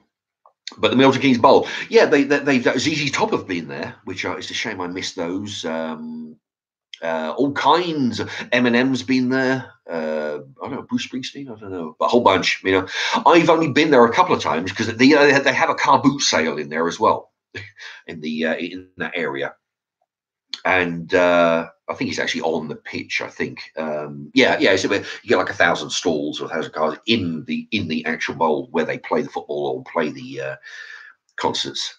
I've been there a bunch of times on getting a bargain for a car boot, or and I've been there once to watch an American football match. Oh yeah, Andrew Winton. I used to like Leo Sayer. He says, I remember Leo Sayer. Oh, I tell you what, there's a funny thing. Leo Sayer. I don't know if you. Again, if you've got a bit of paper, write this down. Leo Sayer treadmill. There's a program where he was on the treadmill and he's like, I feel like, you know, he's singing his song, I feel like dancing, while he's running on the treadmill. And all of a sudden he loses his footing, hits the treadmill floor, goes flying. And I've actually done this myself, actually, but I was wearing a tag. You know, that kills the power as soon as you fall, right? But anyway, he fell without this tag on it. So of course the mat still kept going because it wasn't cut off by the emergency pull. He's running. I feel like Des, right, falls flat face. The pad whips him backwards, and he ends up under the crash mat that's behind him. And anyway, watch that. Leo Sayer treadmill. It's a funny thing. I just remember that now that you said Leo Sayer. But yeah, that was a good one to watch. But yeah, Leo Sayer. I mean, you know, he made a name for himself. You know, he looked like a guy that was having fun doing what he's doing. He's singing his songs. They may be cheesy, they may be, you know, but he was having fun. You know, and he made some money out of it. He made he was a big name. I mean, you speak to anybody over 40, I guess, and they've all heard Leo Sayer. Gilbert O'Sullivan. There you go. There's another Gilbert O'Sullivan. That sounds from. Where do I know that Gilbert O'Sullivan? I've had, because I've been drinking vodka. I know the name, but I just can't picture in what relation. Snip is in the house. Snip sent is another commentator. I remember your name from the other day. You sent a comment on a video. Smoking any weed tonight? No, I haven't done that in a long time. You know, I mean, I've still got some up there. I've got a little bong. It's about 60 inches tall. I've got a big one. It's about a foot tall, foot and a half tall. Cost me about 15 quid. Glass one. Small ones, plastic. I've got a little bit of weed, a little bit of back. I've got all the stuff from back in the day. It's all up in the corner there. I haven't been near it for ages. No, Snip. I'm actually on vodka and coke tonight. Oh, that answers Shadowfield's 180s question. What's your poison? Vodka. Vodka is my thing. Well, when I was a kid, 16 or so, I used to, drink a little bit of whiskey, but vodka's my thing now. Vodka with Coke, vodka, any mixer. It doesn't matter to me what it is. When I was younger, I didn't know any better. I used to go for Smirnoff because it was, I was sucked in by the prestige of a name brand. But of course, now that I'm older and I'm, wiser, I just go for shop brands like I do with all my food. Shop brand vodka, shop brand cola,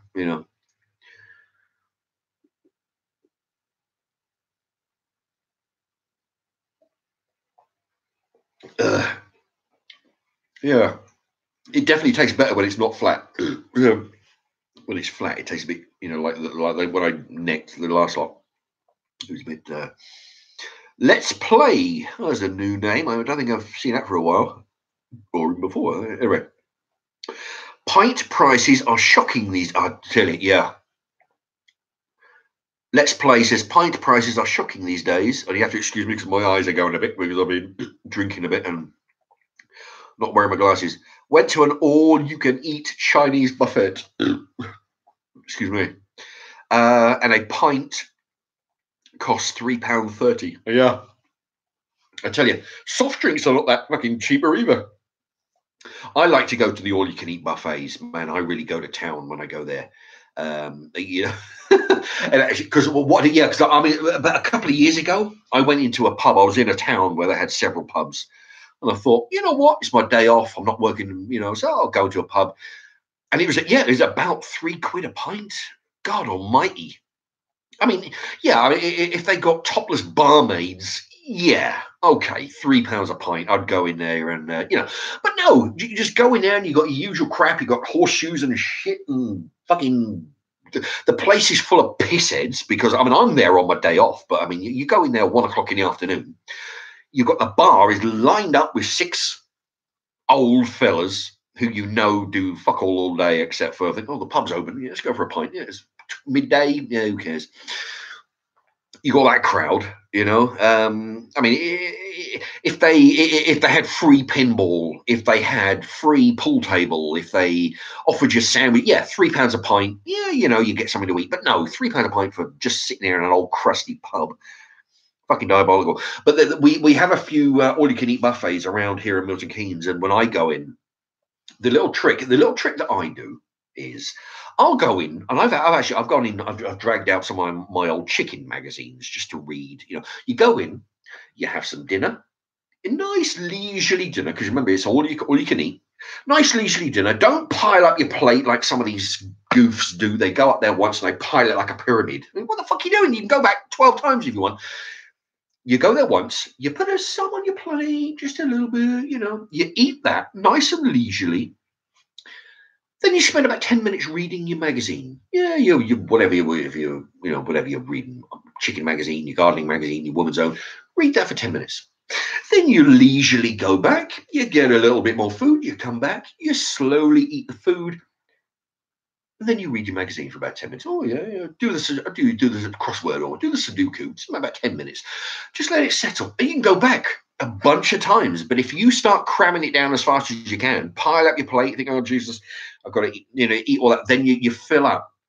But if you do it slowly, just read a couple of pages of your magazine in between, you can really make your, go to town. Oh, and also, because they sting you on the drinks as well.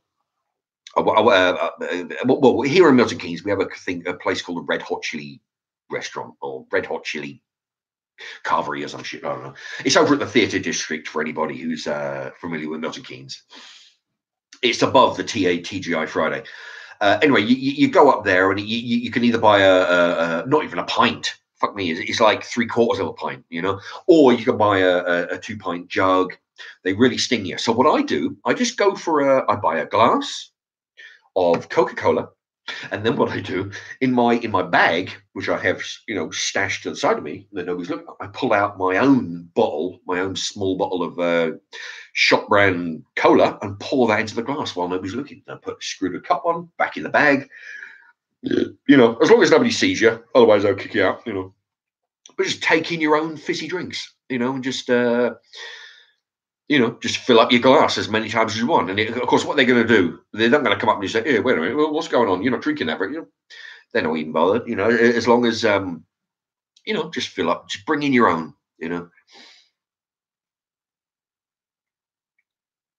George White, what do you think? What do you think Gloucestershire, Mark? What do I think about Gloucestershire? That's where I'm from, he says. You know what? I don't know. I've never been there. I may have had some cheese, Gloucestershire cheese, perhaps. I don't know. As long as it's mild, I don't care what fucking type of cheese it is, as long as it's mild. But no, I don't think I've ever been to Gloucestershire.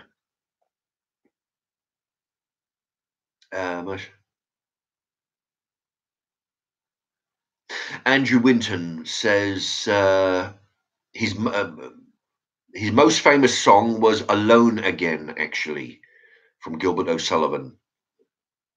Yeah, I figured he was a singer, but I probably heard his stuff, but Snip, Snip or Snipe, Snip, I think. Ancient weed in the corner, pal. Ha ha ha. Yeah, I tell you, it is ancient. His age is old up there. In fact, I'll show you.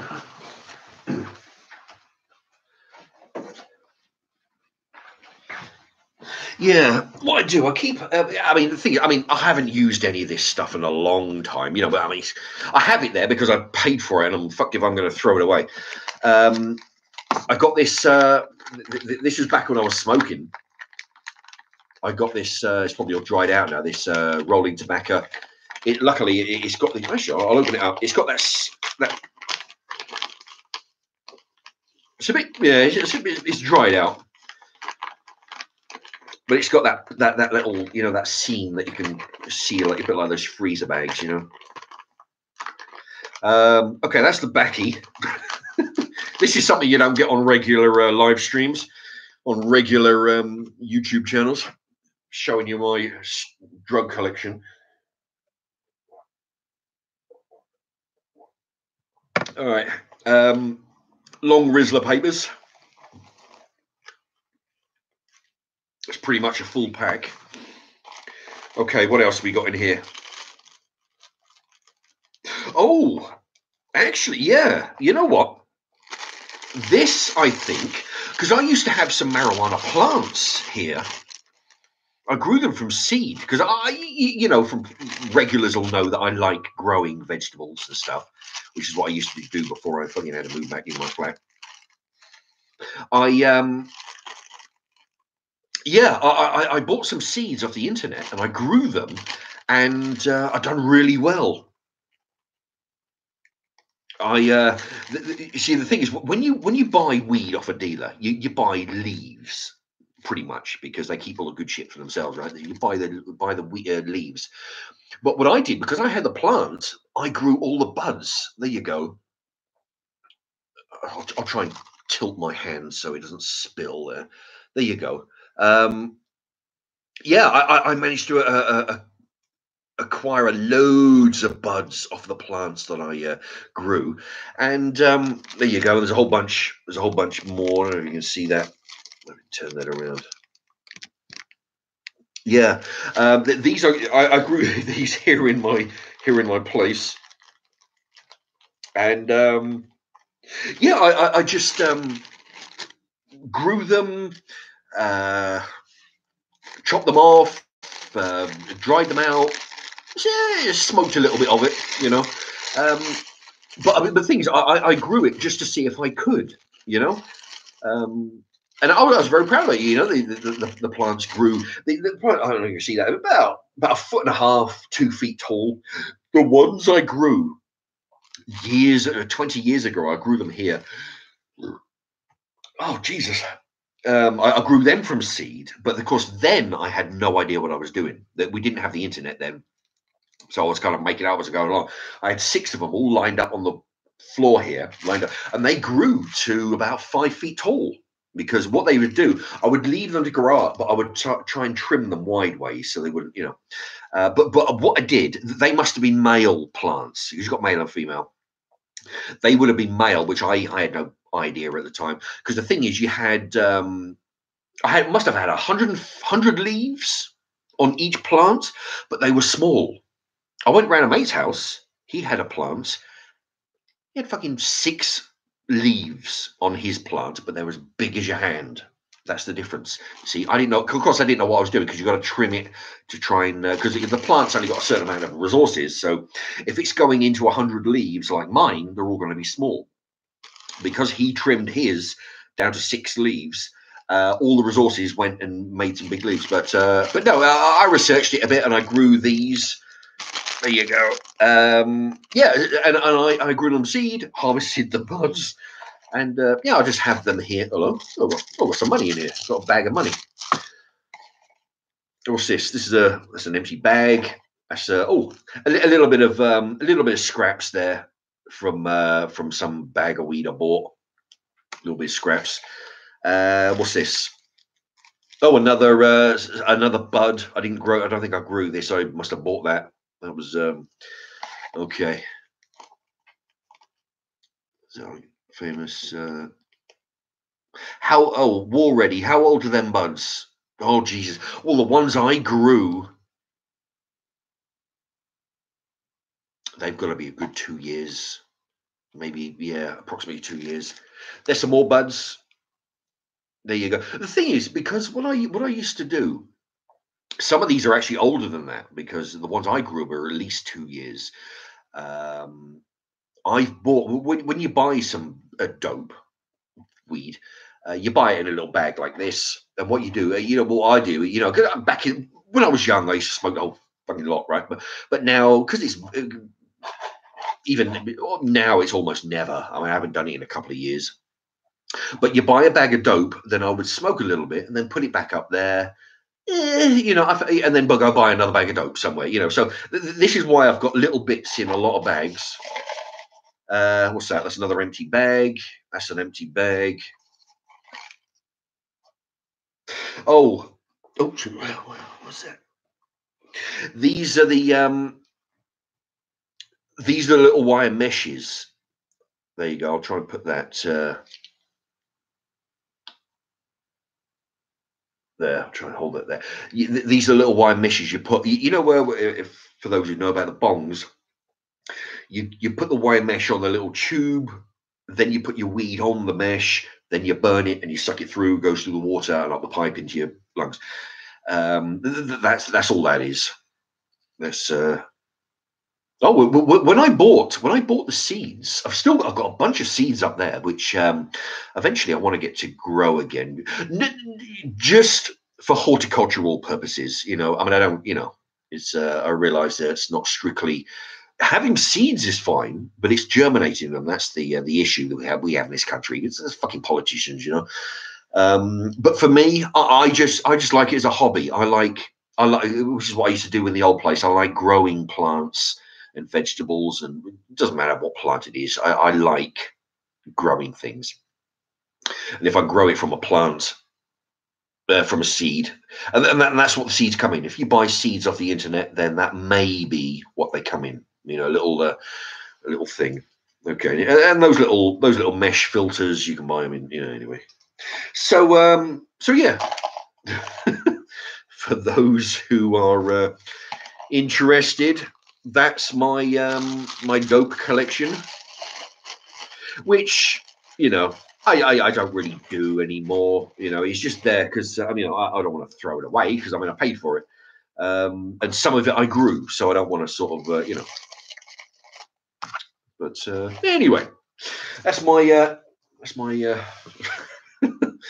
there you go. Who else is going to show you all the drugs that they've been growing in their house on live stream?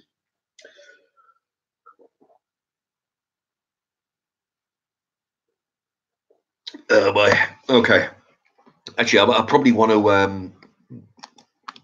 Let's see. I'm going to have to move the screen over. An hour and 49. I've been going. Okay, because I want to. I'll either cook. Now I've got a recipe for. Looks like I haven't seen his name come up, but Dan the Man. I've got a special. He donated on the PayPal thing, so I'll be dedicating a video to him. I either got to cook that later tonight or tomorrow, depending on how drunk I get on this vodka. That's the thing. Yeah, I'm just a couple of percent in. I'm starting to feel it a little bit. Okay, let's.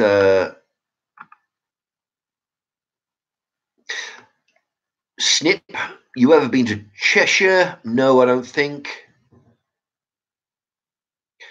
Usually don't.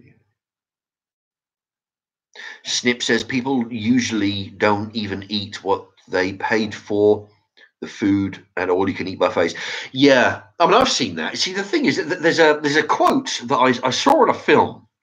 It was an army film, something to do with like the Marines or some shit. Anyway, they're in the chow hall, and the guy didn't finish. The soldier didn't finish his dinner, and the sergeant came up and says, "Look, there's only one rule here: take what you want, but eat what you take. That's all there is." And that's kind of a rule that I sort of have when I go to an all-you-can-eat buffet.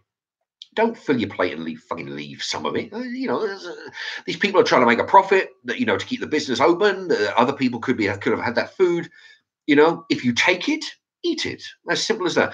And I've actually been in all-you-can-eat buffets, especially this red hot chili place I was thinking about. And I've been the next table. I'm looking over, and there's some, considering that you go up, you can have 3 types of rice. Oh, Jesus! So they start to fucking fizziness. All right, you've got 3 types of rice. You've got noodles. You've got 2 types of. You've got Bombay potatoes. You've got hash browns. You've got 6 different types of chicken dishes. Chicken curry, chicken stir fry, chicken chow mein, chicken bullshit, chicken everything. Then you've got beef. Then you've got pork dishes. Then you've got, you've got those little spring rolls. You take all that back to your plate, and there's some goof sitting next to you eating chips. Go to a fucking chippy and eat chips, you dumb bastard. You don't pay £15 a plate for all you can eat and fill up on chips like an idiot. That's what I don't get. That's what really pisses. Well, it shouldn't annoy me, but it doesn't annoy me much. But I just look at them and think, you fucking idiot. You pay £15 a plate to eat chips. So yeah, you're right, Snip. And I've seen people they'll leave a bunch on their plate. Why the fuck do you take it? It's just poor manners. These people lay on a big spread. And these people are too fucking greedy and stupid to sort of figure, well, I'll just take a small amount and I'll go up again and I'll go up again and I'll go up again. No, they will fill up the plate and they just leave a bunch. It's just bad manners. So eat take what you want, but eat what you take.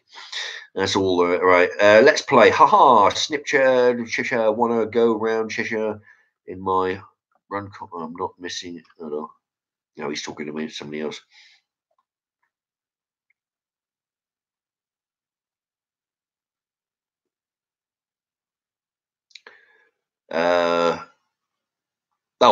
War Ready. Yeah, actually, I'm reading an old comment there.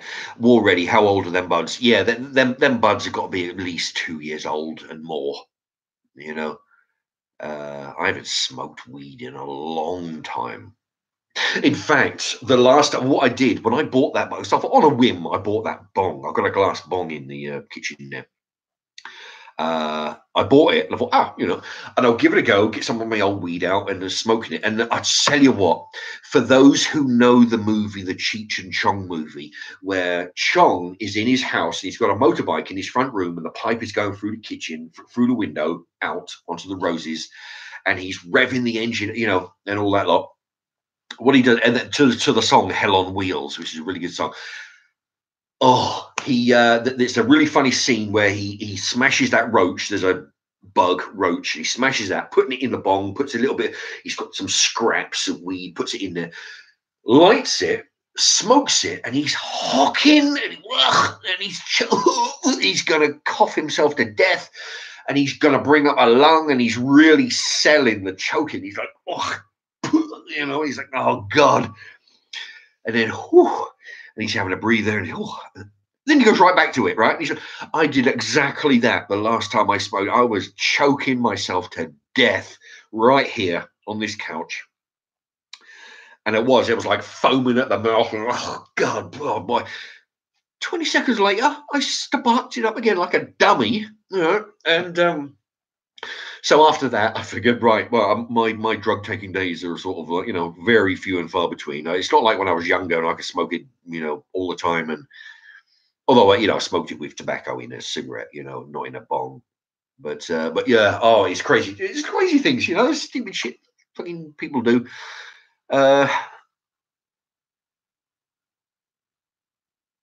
Snip says male plants can't get you high, only female. I'm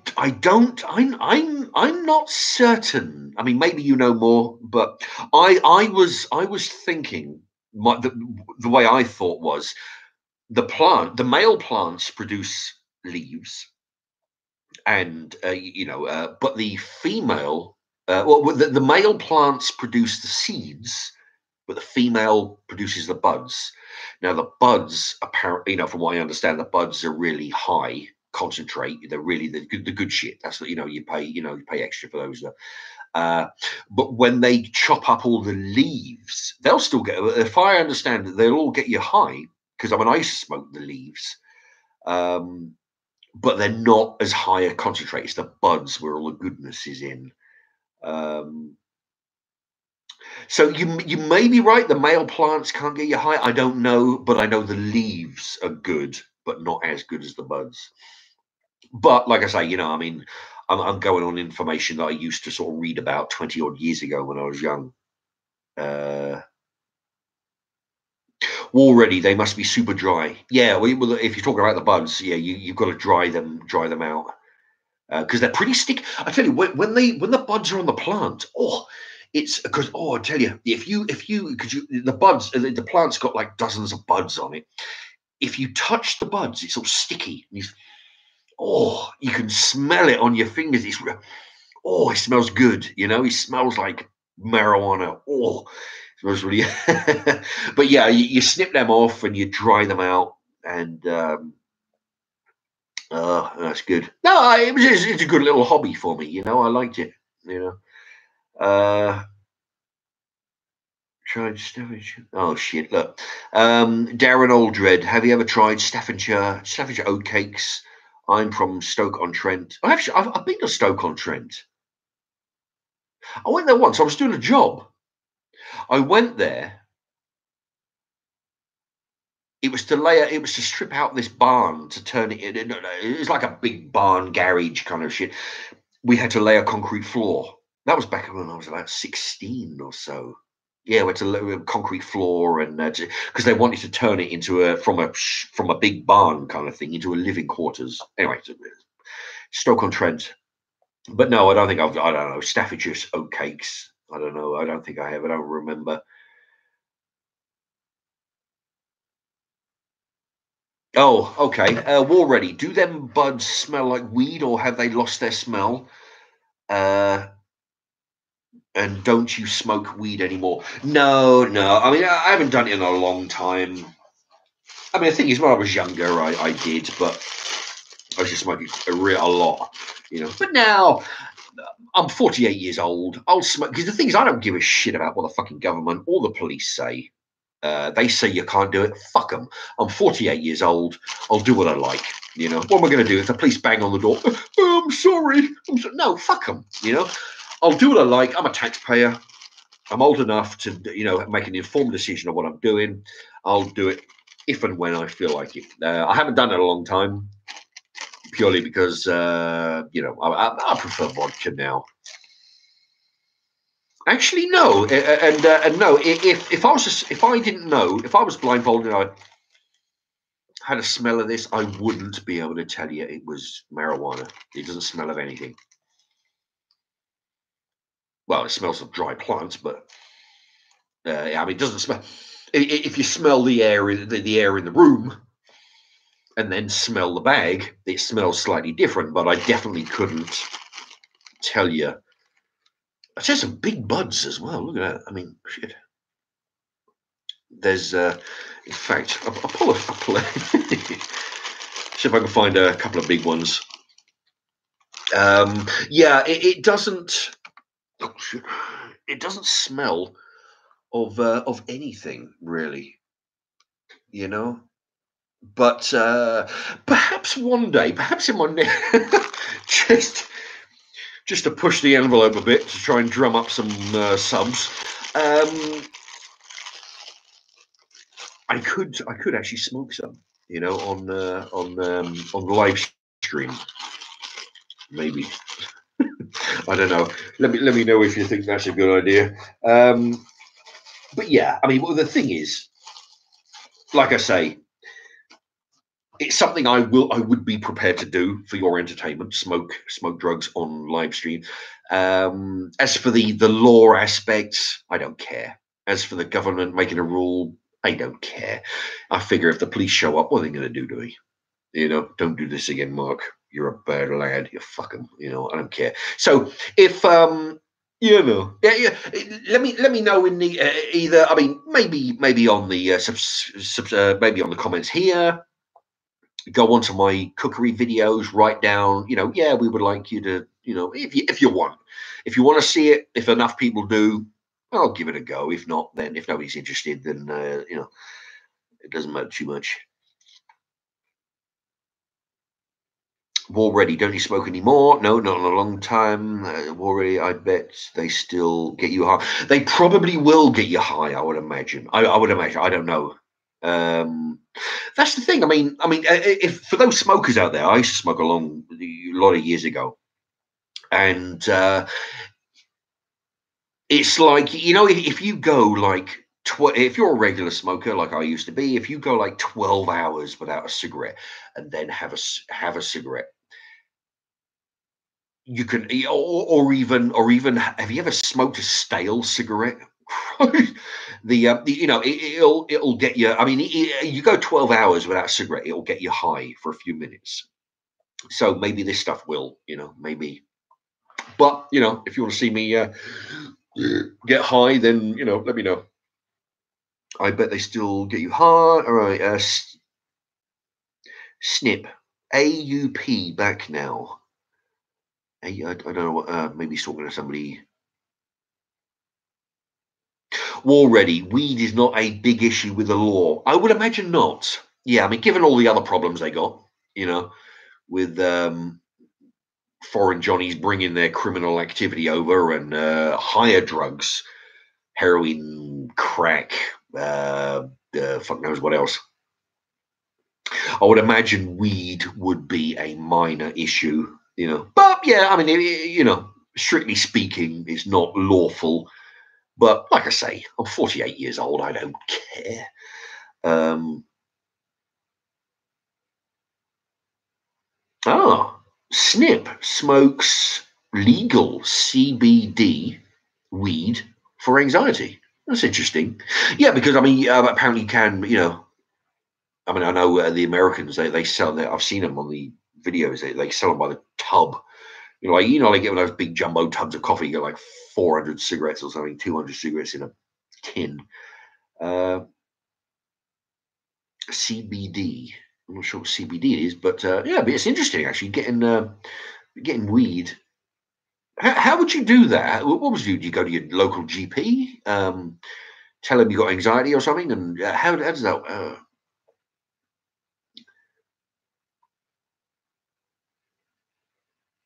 All you get is a warning for the first place defense, probably defense. Yeah, War Ready. Oh yeah, I mean that's the thing. All you get is a warning. They're not going to do fuck all to you, you know. I mean, if you get caught with your, you know, you've got like a kilo of it in your backpack, then yeah. But if you know, they don't care. They got better things to do. Unless the policeman sort of like being a job's worth, then you know, you go to what happens is, I mean, worst case scenario, right? I mean, what are they going to do if they smell it? Or say a policeman's in the shop where you're going in buying your munchies and stuff, right? They smell it on you. Either you don't have it on you, or they can, you know, but they can smell it on you, or they have you have some on you. You have like a one joint. Worst case scenario, you have one joint on you, a couple of joints. One, then you let you go. Worst case scenario, they'll arrest you, go to court. Well, Your Honour, he had two joints on it. Get the fuck out of here, Mr. Policeman. The judge is going to kick them out and kick you out, kick him out, kick everybody out. Nothing's going to happen to you. George White, Mark, how are you liking your new job? Yeah, well, actually, it's pretty good. It's because the thing is, it involves a lot of lifting. You know, you got mattresses. You got like 8 different size mattresses, big, huge mattresses, like 6. I mean, these things are 6 foot square, all the way to mini single child mattress. You know, there's 8 different sizes. Televisions ranging from 40 all the way up to 65, 70-inch tellies. Oh God, there's a lot of lifting, but I like it. You know, it's not too regular at the moment. You know, it's a fucking pain because you know you get a lot of days off, which is a bit of a drag.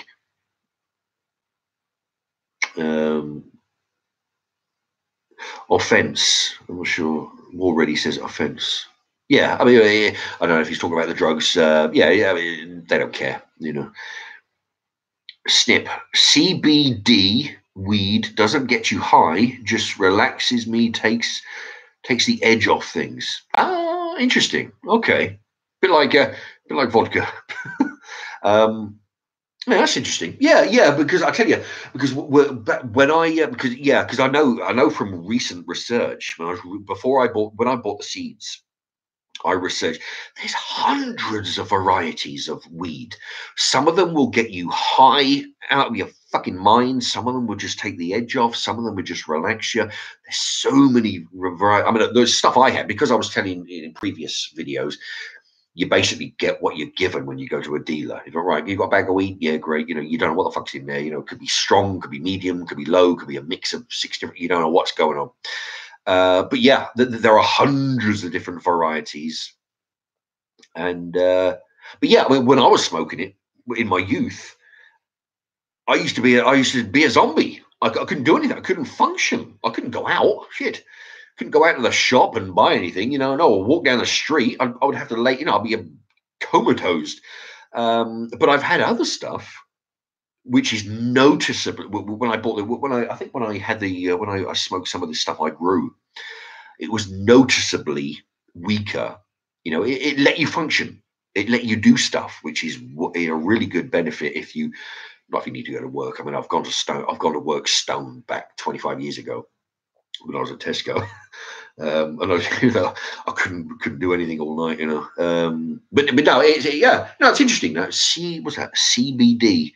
But how would you go about that, Snip? How do you get that stuff? Do you have to get it subscribed to the doctor? Do you get it from a chemist, or is it in cigarette form? Is it in weed form? Do you have to? Well, you know, I'll be interested to. War ready, first time offence. Yeah, they're not going to do dick for you here. First time offence.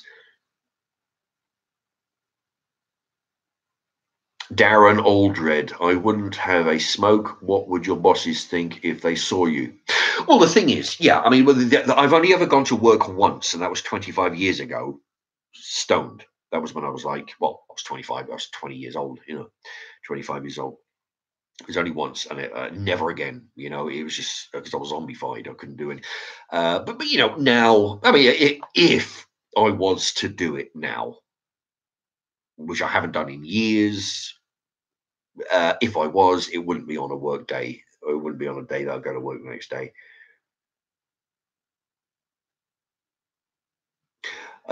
Snip CBD weed is basically just fertilized flower. I buy it from a head shop near me. Oh, from a head shop. I don't know what that is. Is that a like Holland and Barrett where they sell herbal shit? And interesting though. Yeah.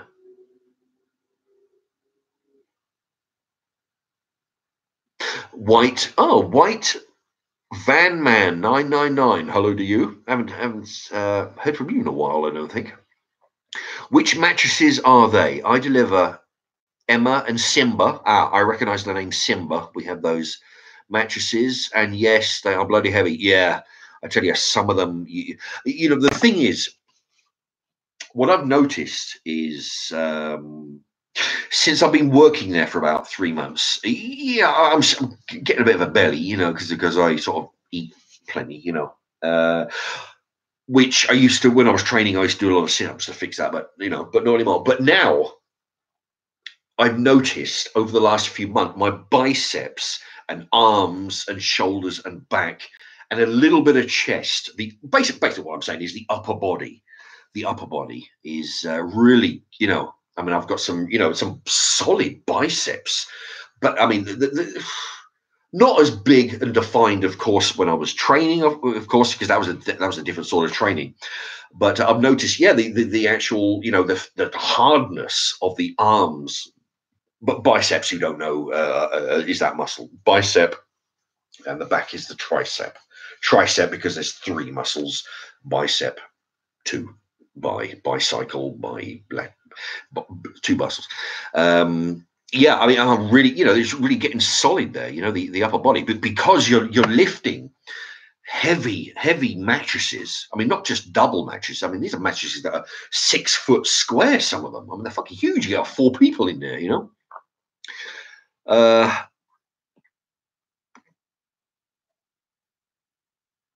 War ready. I can function when high as well. Yeah. Well, for me, it depends on the strength. You know, I never realized until I researched it that you've got, you know, lots of different strengths, lots of different things. You know, it's amazing how many different types there are. There is low strength that will make you feel lightheaded. There's low, you know, there's strengths that was actually turning into fucking Walking Dead over there. You know. Everything in between. I never knew, you know. But yeah, it depends on the strength. I'll either be, you know, slightly lightheaded like I am now with vodka, but smoking weed, or I'll turn into a, you know, get comatose. George C is in the house. Just checking in, Mark. Catching up with the start of your live stream. Thank you. Well, I've been going. Let's have a look. I've got to move the screen. Fuck me, 2 hours, 12 minutes. Yeah. Been going a while. I only meant to be going for an hour and a half. But yeah, good to have you, George C. Another regular commentator on my videos. Him. Yeah, we're talking about a bunch of stuff today. Snip says you get also. Well, I'll have to fill in the gaps here. You can also get CBD online if you go back to Uncle Herb. You literally get it delivered through the Royal Mail. Yeah, like with the seeds, you can get those delivered. Yeah, that's interesting though. Yeah, because I mean nowadays, I wouldn't, you know, if I was smoking again, I wouldn't want to get shit faced on weed. You know, I would want to have my faculties. All right, Snip says head shop is a shop where they sell tobacco stuff, bongs, papers, and tobacco. Oh, that's interesting. A bit like here at Milton Keynes, we have market stalls that sell that sort of thing. You know, they sell everything from bongs to, well, where some of that stuff, you know, little filters, papers, everything.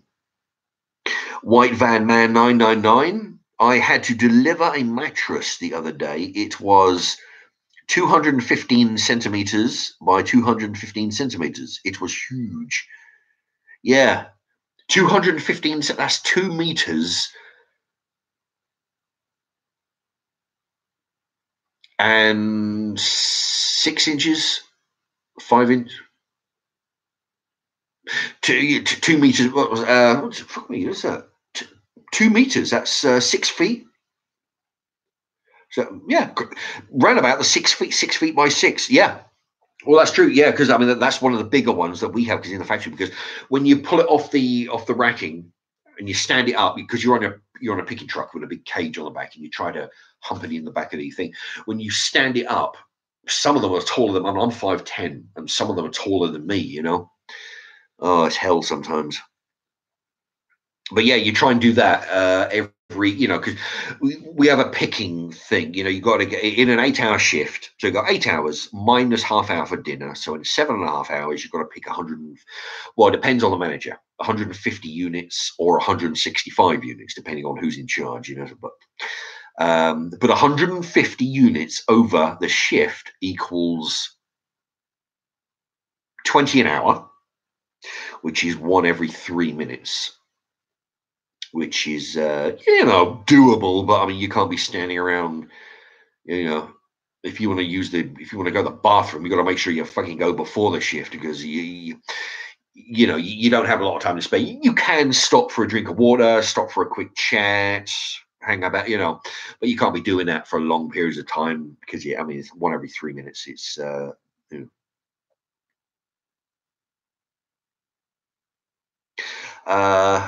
much.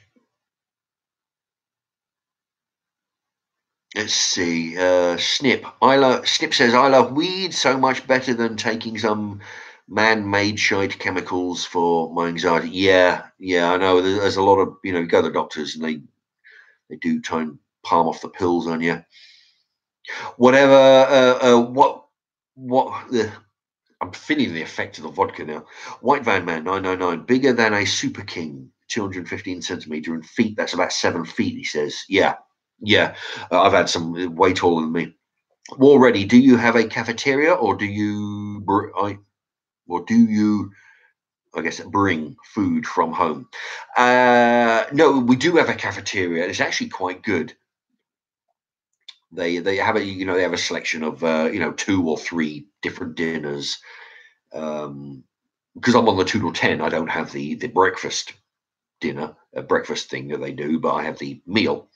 And but yeah, they have a canteen. It's actually quite good, and it's fairly cheap. You can get you can get a sort of a dinner and a pudding for a couple of quid. It's expensive if you buy the fizzy drinks because they're like about £1.50. I was going to 150 pence for some reason, but they're about £1.50. Or do you bring food from home? That's already. Darren Aldred, what was your favorite kids show? My wife Diane wants to know what's your favorite food. Oh, 2 questions there. All right. What's your favorite? Oh, it's jumped. What's your favorite kids show? I don't really have a favorite. Well, when I was young, it used to be Tiswas. That was great. The Phantom Flan Flingers. Anybody who remembers those? What they did there, blokes come in dressed in all black, right? Black masks, black stocking, in a cape. They come around and they slam a custard pie in somebody's face. Who's that guy that does them? Who Wants to Be a Millionaire? Chris Tarrant. When he was young, he used to do that. He used to eat dog food out of a can. At least that's what it looked like, but I mean, I don't know. But yeah, he had a can of pedigree chum. He used to eat it out of a can. That was really good. And the Noel Edmonds Swap Shop. That was I used to love that show. And his wife, Diana, wants to know, what's your favorite food? I don't know. I would say pasta dishes, stir-fry dishes.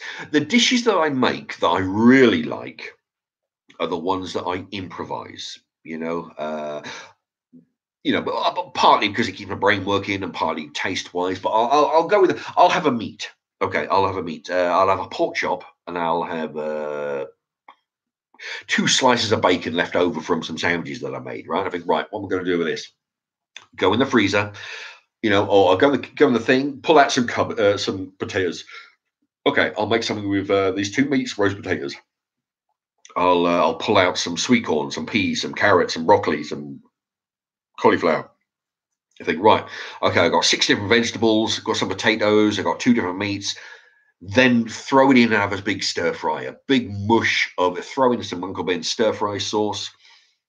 Basically, cook everything in the frying pan. Throw in some sauce. Job done. You know, that's the kind of meals that I like.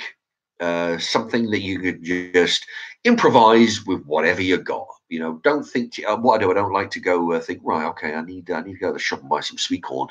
Okay, I need to buy some ham. I need to buy some bread. Okay, I need to buy some. No, just make something with what you got. Everybody's got some half bags of vegetables in the freezer. Everybody's got a single pork chop that used to be a pack of 3 in the freezer. You know, pull them out, make something of it. You know, make a look at my Mark's Remarks casserole. I've done 6 or 8 casseroles with basically crap that I've dragged out of the freezer. Just throw it in. Have a look at those for inspiration. That's the kind of thing I like. Snip, do you prefer being drunk or stoned? I prefer being drunk, to tell you the truth, because at least being drunk, I'm able. Because the last time I got stoned, I wasn't able to really. I cannot function. It would be if I was to get stoned, it would be difficult doing a live stream or even a cookery video. I couldn't do any of that if I was stoned. I don't think, or at least I'll do a really bad job of it. I can't function. You know, I cannot leave the house and go to the shop. No way. But if I'm drunk, yes. You know, it gives me a little bit more control about what I'm doing if I'm drunk. Stoned, no chance. All right, let's play. Says order picking. Who hated that? Hated that. Our target rate was between 95 and 110 cases an hour. So glad I'm not on a reach truck doing replens. Replens. Is that your job title? Order picking. Yeah, pretty much. Because I'm agency. I have in-house. When I got from Tesco, I could drive a reach truck. I can drive a forklift truck.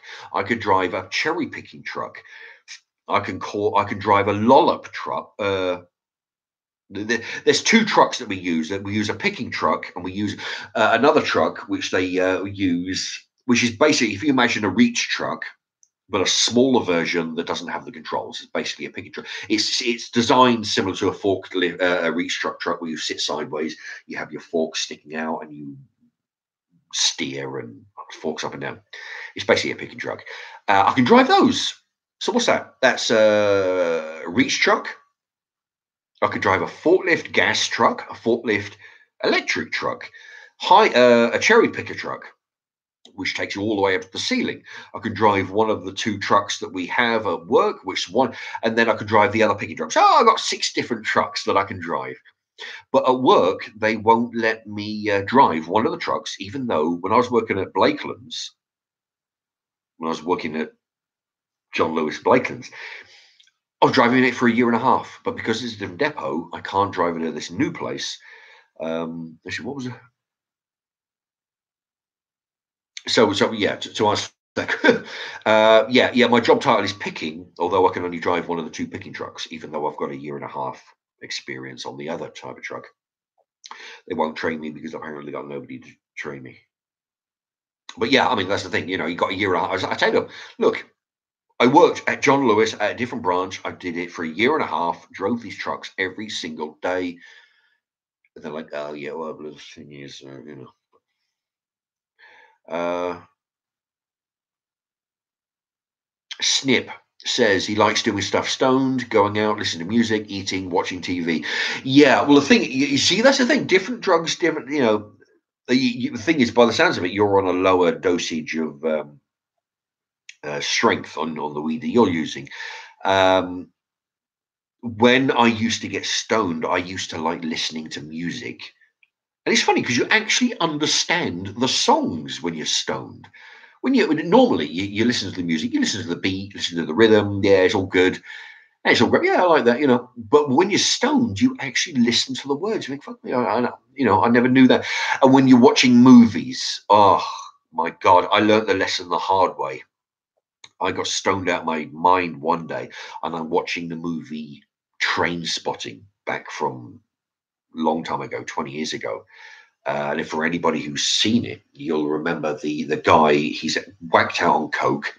He's having hallucinations of a dead baby walking across the ceiling, and it's like The Exorcist, right? It's fucking walking across the ceiling like a little spider,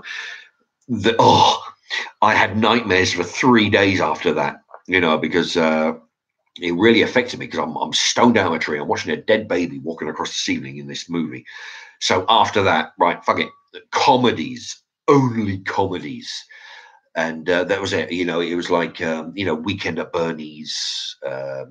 Although that's about a dead, trying to hide a dead body for a weekend, but it was a funny film. But only comedy films and only music. No action films, no horror films. Jesus Christ, no, no films that resembled anything other than comedies. Because that really affected me for several days afterwards. But no, other than that, I can't function. Let's see.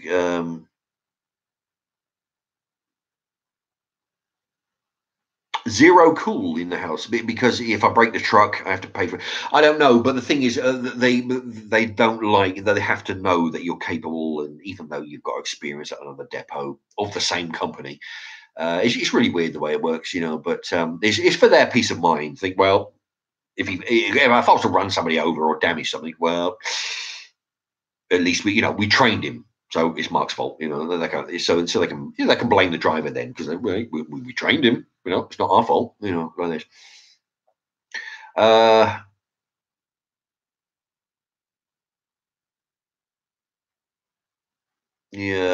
Yeah, Snip says he can, music. Yeah, I like listening to music. Well, I used to when I was, stoned. It was really good. But yeah, other than that, I just have to, zero cool. Very true. Also, weed is non-addictive. The reason why our leads don't want to, I think that's leaders, where our leaders don't want to legalize it is because you can tax pot, because you can't tax pot. Yeah.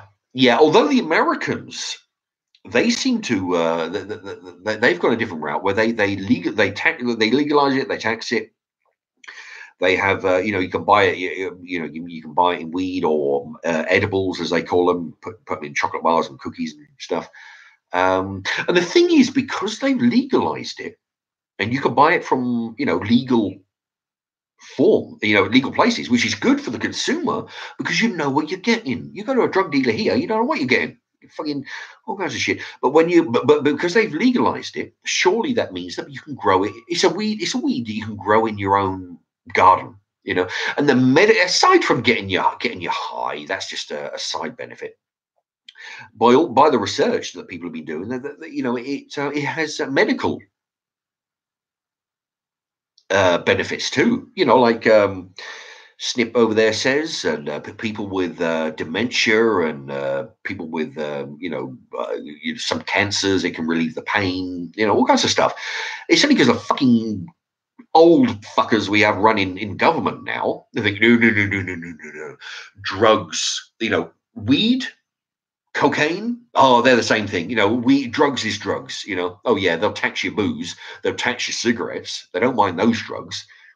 We need anyway, but no, we need to follow the Americans. So legalize it, And when you legalize something, you take away the underground criminal element of it. Make it above board. I mean, what the fuck? I mean, you saw the same thing with, well, you didn't see it, but I mean, we've all heard about it, and most of us are a bit too young for that. The prohibition. What happened when they made it illegal? You think nobody drank? No. The criminals started making it in bathtubs and warehouses and fuck knows what else, selling it for 6 times what the face value was. They were making a fucking fortune on it. And the consumer still bought it because they wanted it. What happens with drugs? You think, right, no, these drugs are illegal. You can't have the drugs. What happens? Nobody smokes dope? No. People smoke dope.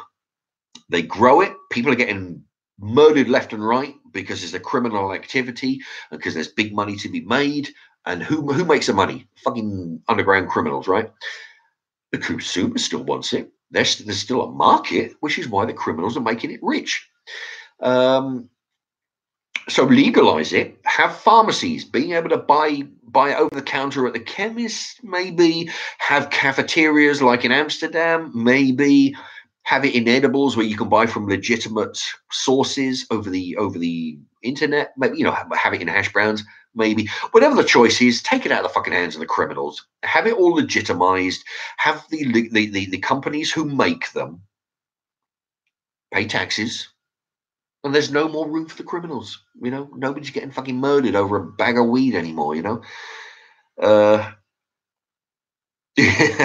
Snip says he watched Venom stoned and it was terrifying. I can imagine.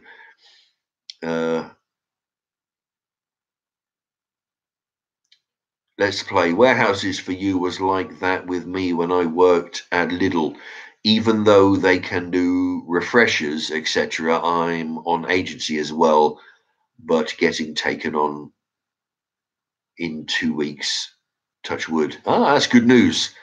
Yeah, the thing is, they're reluctant to train any agency in anything other than the basics because they figure, fuck them, they're going to be gone in 3 months anyway.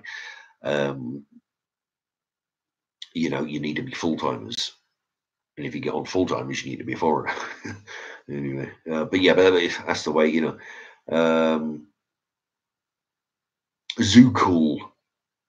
Be very careful. Oh, wait a minute. Oh, there's another one. Darren Aldred. Do you like Marmite?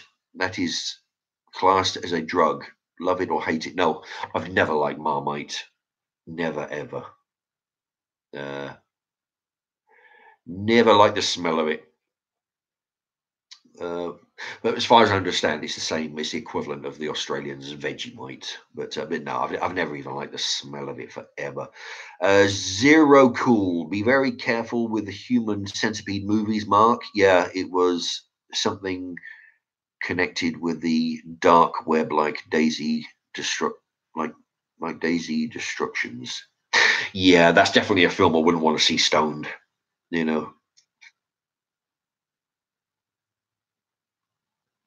Zero Cool. Dutch people don't smoke it, unlike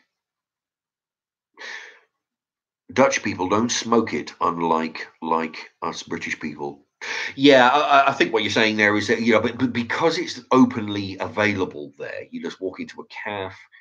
From what I've seen, you can go to a calf, you can buy it. You can, I don't know, you can have it in cake, have it in tea, have it as smoke it. Do what you like, because it's available there. Nobody loses their mind. Like over here, it's all a big thing. You've got to do it in your house. You've got to do it, draw the curtains. Don't let your neighbors know you're smoking weed. It's all a big, oh, hush, hush. Yeah, it's a big deal over here, but over there, I can imagine, because it's like the French with wine, I don't give it.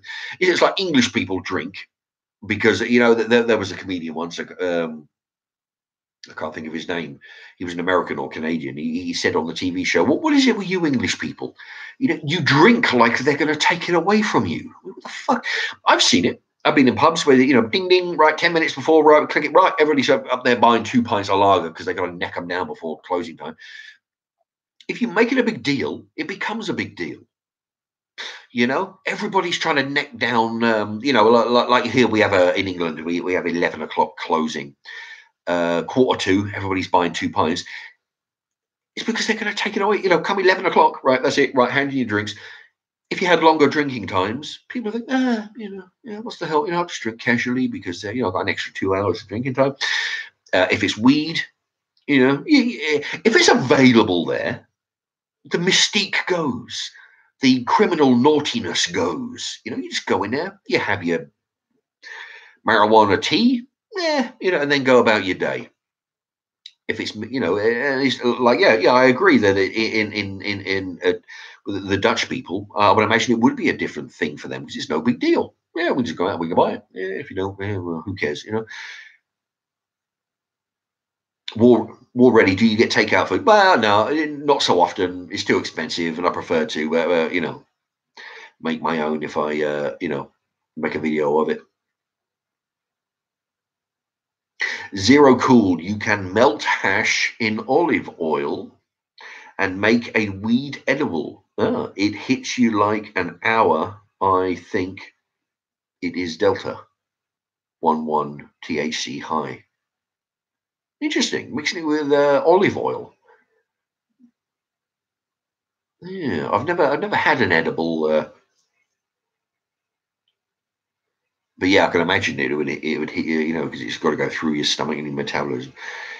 What's this? Neil Fitzpatrick is in the house. Hello to you. Actually, you joined a bit late. I'll be going shortly because I need a. I've been drinking loads of vodka and coke, and I want to make a cookery video. But welcome to Neil Fitzpatrick. He's been a regular commentator on some of the vids. Yeah, if you haven't, because you've just joined us, we're talking about marijuana or weed. I showed everybody my stash of weed. That anyway, that's what you've missed. Zero Cool hash yogurt mixed with olive oil. Oh, I've heard of hash yogurt. Yeah, you put in your hash yogurt. Let's Play says, breakfast cook, will you be doing that anytime soon? I noticed a few people have asked about that. Breakfast cook. I don't know. I mean, well, the thing is, I don't really sort of make breakfast. I mean, I did do what somebody asked for any what they call an English breakfast. I don't get it. For me, it's bacon, sausages, hash brown, beans, mushrooms, just regular food, right? But we call it English breakfast. I've actually done that. I've put that all in a pan, had that. I don't really sort of cook in breakfast time in the morning, mainly because of my schedule. But because of my schedule, it's normally evening meals. But no, like you've seen. I mean, I've done a couple of videos of. I've actually cooked a few videos before I've done my 2 to 10. And basically, they've been things like, I don't know, stir fry or whatever I've been cooking. I've actually eaten them for breakfast, but they would be considered evening meals.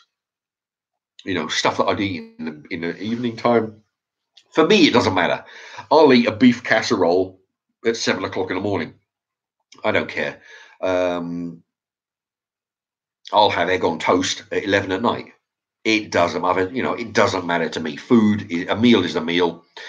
I'm not one of these people that, oh, no. You got to have egg on toast or cereal in the morning. You got to have vegetables and stuff in the evening. No,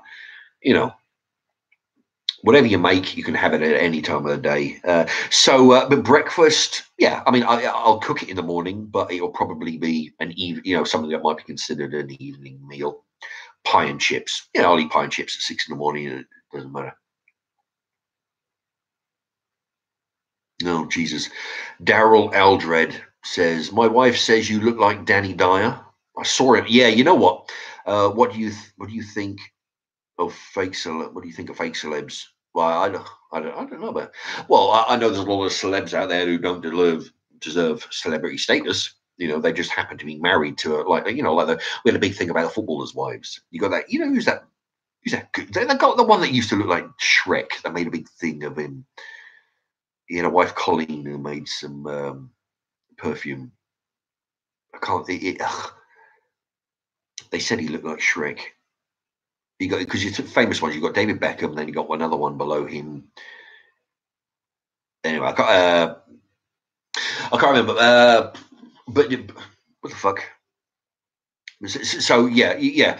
There are fake celebs who just happen to be married to a celeb, or they go on to TV and tell you what you should be wearing when they've got no qualification to be. Those Trini and Tranny, those two dumb shits. They had a TV show a while back.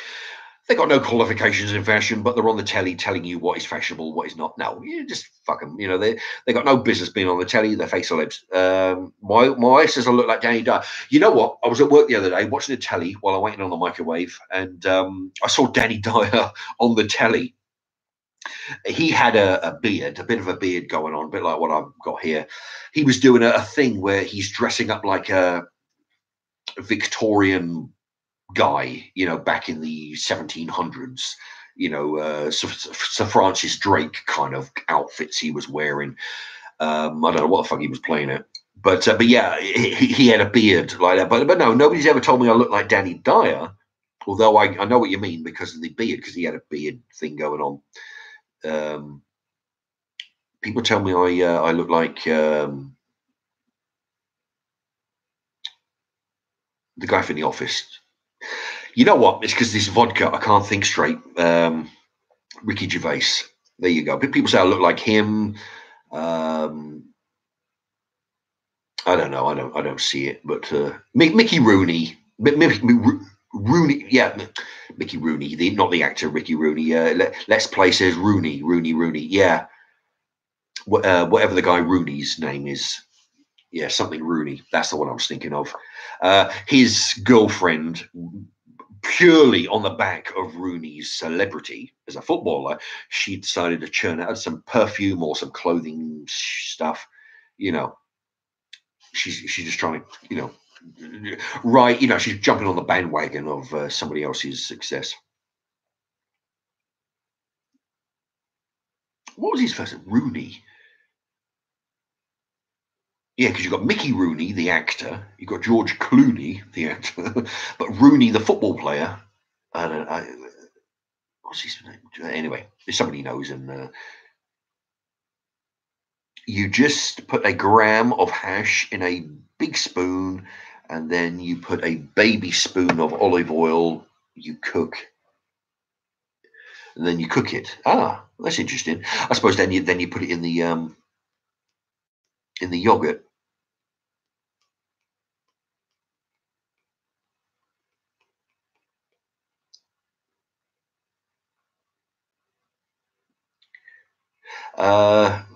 Cool zero over the oven, and start breaking the hash. Would the other spoon till it melts in the olive oil? Oh, I think that's about how to put it in the yeah, put it in yogurt and add a little bit of honey. Yeah, basically you cook it, I guess. I don't know.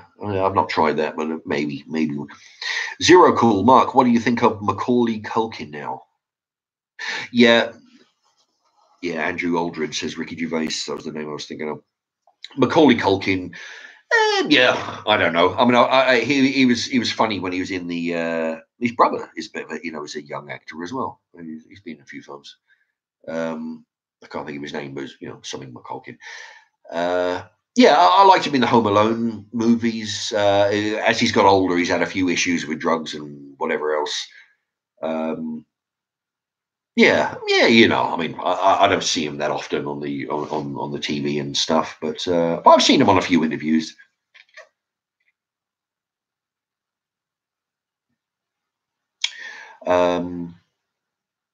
Yes, Mark. He says very cool. Zero cool. Yeah, I mean the thing is, I mean, he was funny when he was in the younger films. I don't think he does too much. He does a little bit of acting now and again. Yeah, but if he's not, I've seen him on interviews. He's he's quite entertaining and stuff. Anyway,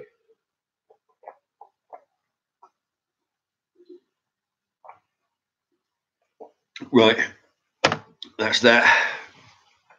What you eat already? What you eating later on, Mark? Well, that's the thing. That's what I was doing at the Asda before I got home 10 minutes before I started going live. I won't tell you what it is, because what it is, there's a viewer called Dan the Man. He made a contribution on the which nobody has to, but anyway, he made a contribution on the to the channel with the PayPal or something. So what I'm going to do, it was kind of a large donation actually. So what I'm going to do, I'm going to make a video. I mean, everybody else can watch it, but it'll be it's just a simple thank you to him, and for doing that. So I'm going to dedicate a video to him, and that's what I'm going to be making. I won't tell you what it is, but I'm going to make it tonight.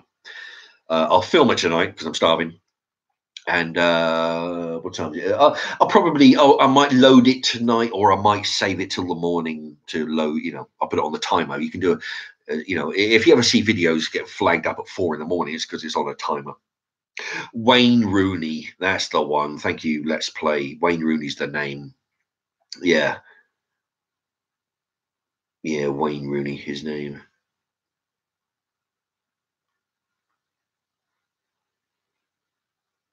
Oh, actually, I'll read this one out. Let's Play says Wayne Rooney is the name of the guy I was thinking of, the footballer. His name, his brother is called John Collin. His missus went to the same school as my daughter's mother, St. Bosco's in Liverpool. That's interesting. Yeah, a little claim to fame there. Zero Cool, Rory Culkin, I think it was. Is his sibling name. He did a movie.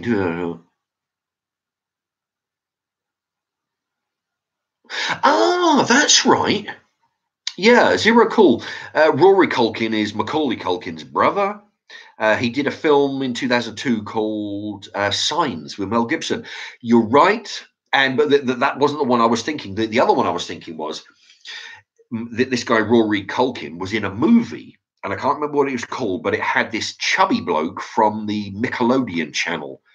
Him and somebody else did a comedy bullshit fucking sketch thing. Right? Anyway, what he done, he went from Nickelodeon into this movie, this guy, and this guy was a real asshole to the kids. So what they did, these kids invited him on a camping trip with the intention of killing him. Anyway, and Macaulay Culkin was one of the kids who was come up with the idea of killing this town bully, Yeah,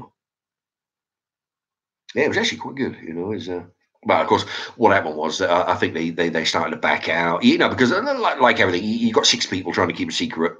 One of them's going to fucking freak out and tell everybody, want to come clean and fess up, and that's what happened.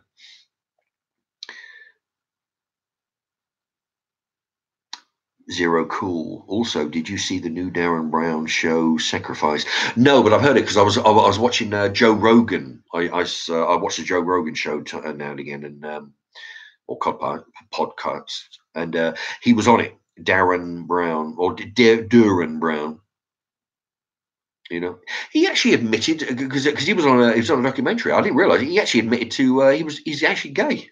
I never knew that. I would not have figured that, but he actually come out on this documentary. He was talking about the Sacrifice show, and he said he was homosexual, which was a shocker to me. But no, I haven't seen it. But I've liked his other shows where he hypnotizes people and gets them to do all kinds of stupid shit. Zero Cool, Mark. Do you miss smoking weed? No, I don't. I don't miss it. I mean, I kind of liked the feeling at the time. But the thing is, when I'm smoking, when I used to smoke weed, you have to plan. You got to make sure that nobody's going to come round.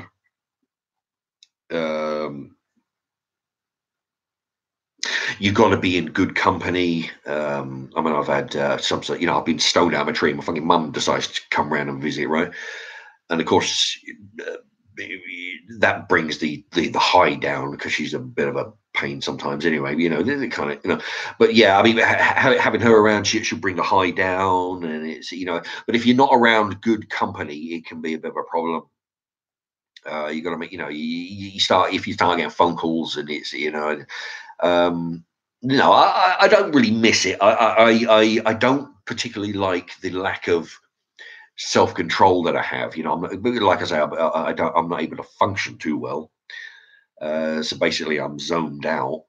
I tell you, I mean, the thing is, I mean, when I was stoned, I mean, sometimes even when I'm not stoned, if you're watching the telly, commercial comes on, you're 2 minutes or a minute into the commercial, and you can't remember the TV show that you're watching a minute ago before the show, before the commercial come on. I mean, it was really bad when you're stoned. I mean, there used to be a little game where the program was on, commercial comes up. I can't remember what the TV show I was just watching, and then the game was to try and remember what the TV show was before the commercials finish and the show begins again. That's how fucked up your mind gets, It really, dear.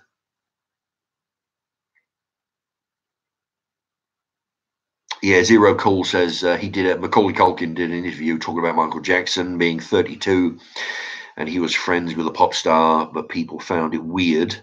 Yeah, and to be honest, Michael Jackson was weird. Yeah, I mean, he was a bit of a fruitcake. I mean, who the fuck has a pet monkey for a pet, you know. Yeah.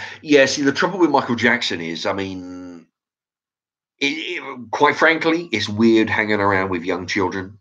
You know, I mean, let's be honest. I mean, he's a grown man. I mean, even now, I've got personally, me, I've got no reason to be hanging around with small children, and I see the thing as well. This guy, he was younger than me. I think, well, he was approximately my age when he died. A grown man's got no business to be hanging around with 13-year-olds. You know, but there was a show I was watching about how because he was in the Jackson 5 and he was like, you know, from the age of fucking when he was talking, he was singing, right? So apparently he missed out on a lot of his childhood because he's working, singing, banging out the albums and all this kind of thing, and you know, basically working. And he, you know, so when he got older, he's got the money, the resources, and the you know, he's thinking, right, well, now I can live like a child. Now I can have a theme park in my backyard. I'll invite all my little buddies around.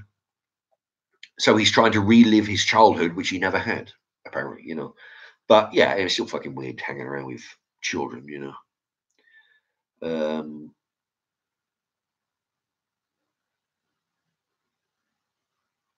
Darren Eldred, how much vodka have you had? Well, I've had 2 of these glasses now. Each one has had at least 3 measures, possibly. Is unstable. Please wait while we try reconnecting, and the message is gone. So I guess it's Jesus Christ! Look at that. The timer, which I can only see when I move the screen because otherwise it's not visible. 2 hours 51. I only meant to be doing an hour. Shit. All right, but that's the thing. Everybody keeps asking questions, so I think, you know. Let's see. There's 9 people watching. I've had 18 thumbs up, which is not bad. You know, people seem to like it. If you haven't thumbs up, you know, by all means, let's see how high we can get this thumbs up. It doesn't tell me how many thumbs. But that's the thing. YouTube fuck around with the things every now and again. They have to change stuff. It tells me how many people are watching. It tells me how many thumbs up. But what it doesn't tell me is how many thumbs down, which it used to, you know. And now I have to move the screen to see how long I've been going. There's 18 thumbs up. So if anybody hasn't, then by all means, you know, hit the thumbs up. See how high we can get it. Anyway, somebody asked me how much vodka. So I've had 2 glasses, each one with 3 or 4 shots in it. So I've had between 6 and 8 shots of vodka. Can't remember who that was. Who asked that question? That was Darren Aldred.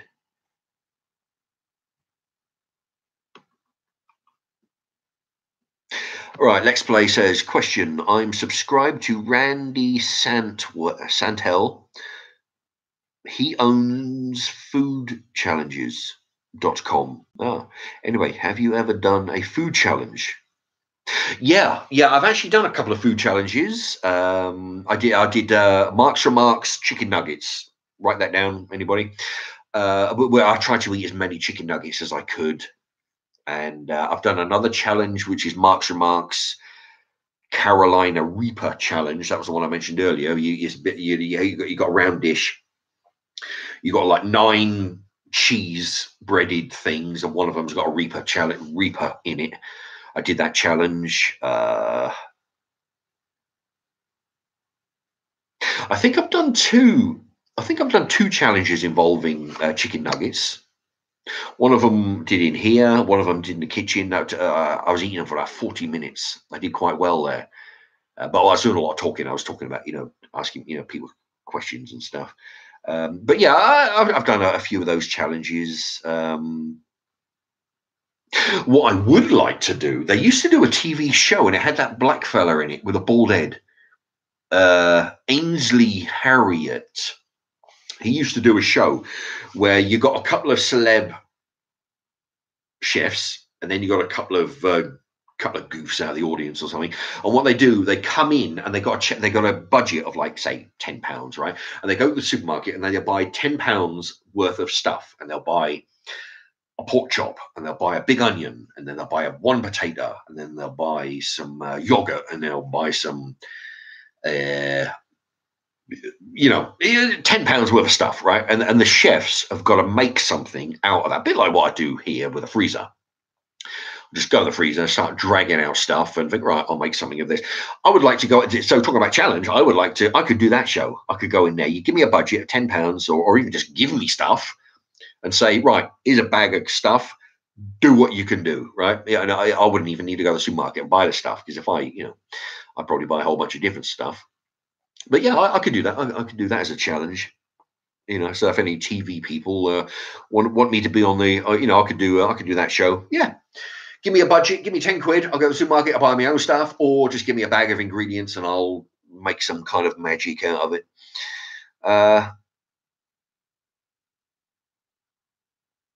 Zero calls. So I'm missing a few of these things because messages are jumping, but as I'm talking, Zero Cool says, I have not smoked since 2015 and I don't see me going back to it.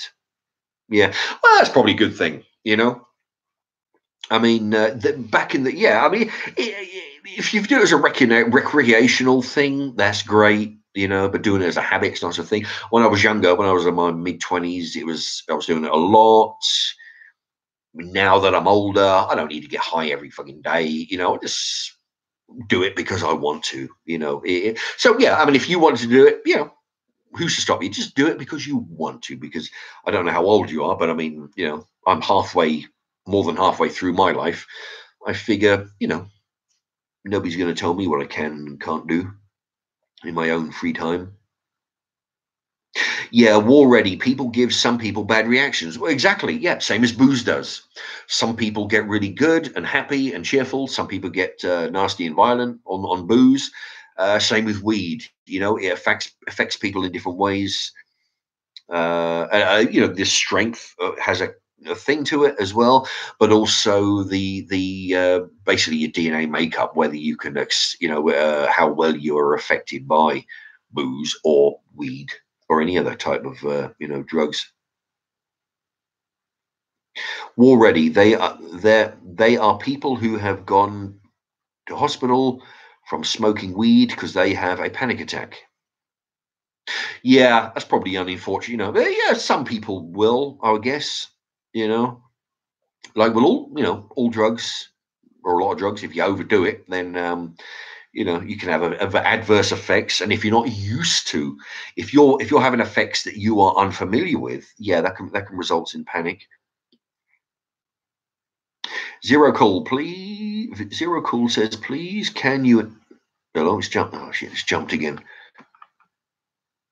Please, can you inform people not to buy the Human Centimeter DVDs as the money goes to the dark web and snuff movies? Well, I don't know that that's true. It might be whether it's true or not. I don't know, but I'm from what I looked at on the internet. I researched a while back. Apparently, the dark web is a thing where you go into freaky shit, but snuff movies apparently they're not a thing. They're urban legend. Nicolas Cage made it 8mm. It was called the movie, or 8mm as in millimeter. That was about snuff movies, but apparently it's an urban legend. Darren Aldred, who is your favorite comedian? Louis C.K. is up there. I like him. He's do some funny stuff. Joe Rogan, when he's on stage, he can be very funny. He does a funny sketch of when people, like when they built the pyramids, and it's like if all, if a big pandemic thing, the zombies covered the earth, and we're down to like 10% of the people, we wouldn't be able to function, because everybody who knows how to build a car, everybody who knows how to grow crops, everybody who knows how to do stuff, make electricity, they'll be dead. So we'll be back to the Stone Age, basically. He does a real funny comedy thing about that, and about, related to the pyramids.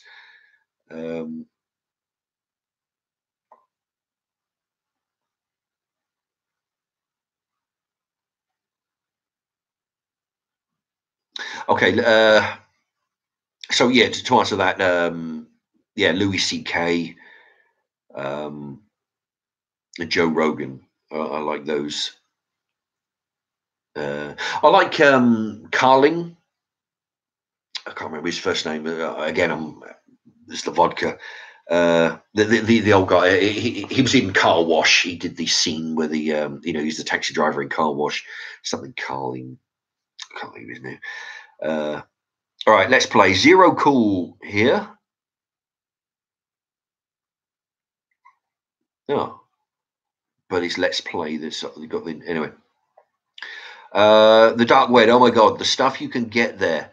Be careful if you ever do, though, as it's not safe with your laptop or phone, etc., unless you have the software that's safe on what you're using. Yeah, I don't know. Perhaps you mean the viruses and stuff. I don't know. I'm certain what exactly what you mean there. But yeah, viruses can be a bit of a problem. I mean, I've actually, yeah. Oh, I'll tell you, I've actually seen some crazy shit. Well, talking crazy shit. I heard about this website. I read it in a paper, or somebody mentioned it on a YouTube channel. Rate my Rate My Poo. It's called, right? And you actually, and I thought, oh, yeah, just for the hell of it, went on it, and you actually, yeah, you got 1 to 5 rating. People taking pictures of fucking what they've done in the toilet, and then put on their website, and you've got to go 1 to 5 on what you think of it. Oh, fucking nasty. There is a channel that I used to watch quite regularly just to see what crazy. It's called That's Fucked. That's PHUCKED. That's Fucked. It's called, and basically, it's you got people who. You got photographs of people who have been mangled in a car wreck, and they've been decapitated, or bodies who have been found in a house after 3 months. Basically sick shit. Somebody who's been blown up by a bomb in Afghanistan, somebody who's had their heads exploded through a gunshot. Suicide, or from a soldier. And it's somebody who's been murdered. All kinds of weird, fucking crazy shit. Yeah, so I've seen those. I actually saw somebody fucking die once. It was by accident.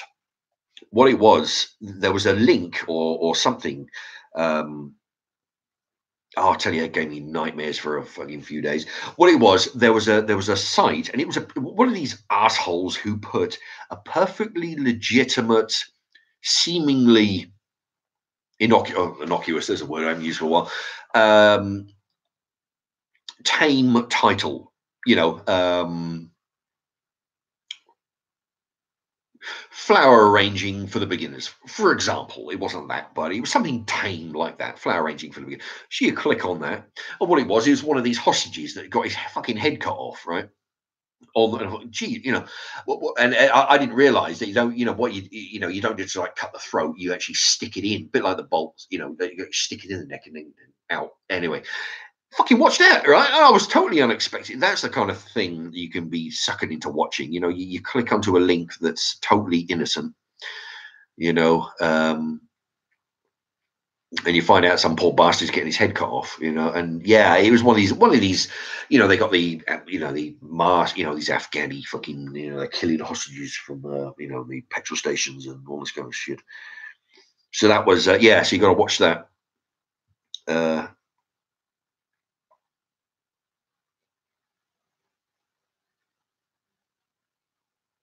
Yeah, Zero Cool. Yeah, it is very risky.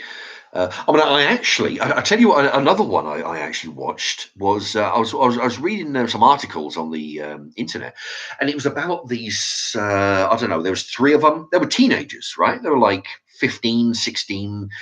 I can't remember where they were. It wasn't here in England. It was some foreign country. It wasn't. Well, I don't think it was an English-speaking country. So it wasn't America. But anyway, there was three kids, like 16, 17. And what they would do, they would drive around or row around looking for somebody to fucking murder, right? And and they would film it, and then they would put it on the thing, and or they filmed it, and when they get caught, the police had their footage of when they're fucking murdering somebody, and oh god, it was. And of course that ended up on the internet, and it was nasty stuff, that they just cruise around, sick fuckers.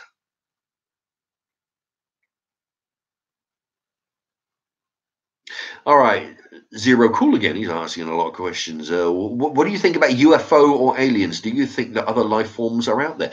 Yes, I am. Well, I mean, I'm of the opinion that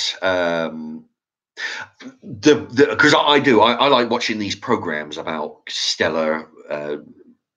Not stellar cartography, but mapping of the stars. But when they talk about the stars and the galaxies and the Milky Ways, I like watching that kind of shit. And the fact that there's billions and billions of stars in our solar system, which basically is a group of, as far as I understand, a group of several million stars in a group, and then you've got millions in another group, and then you've got millions in another. So you've got all these anyway.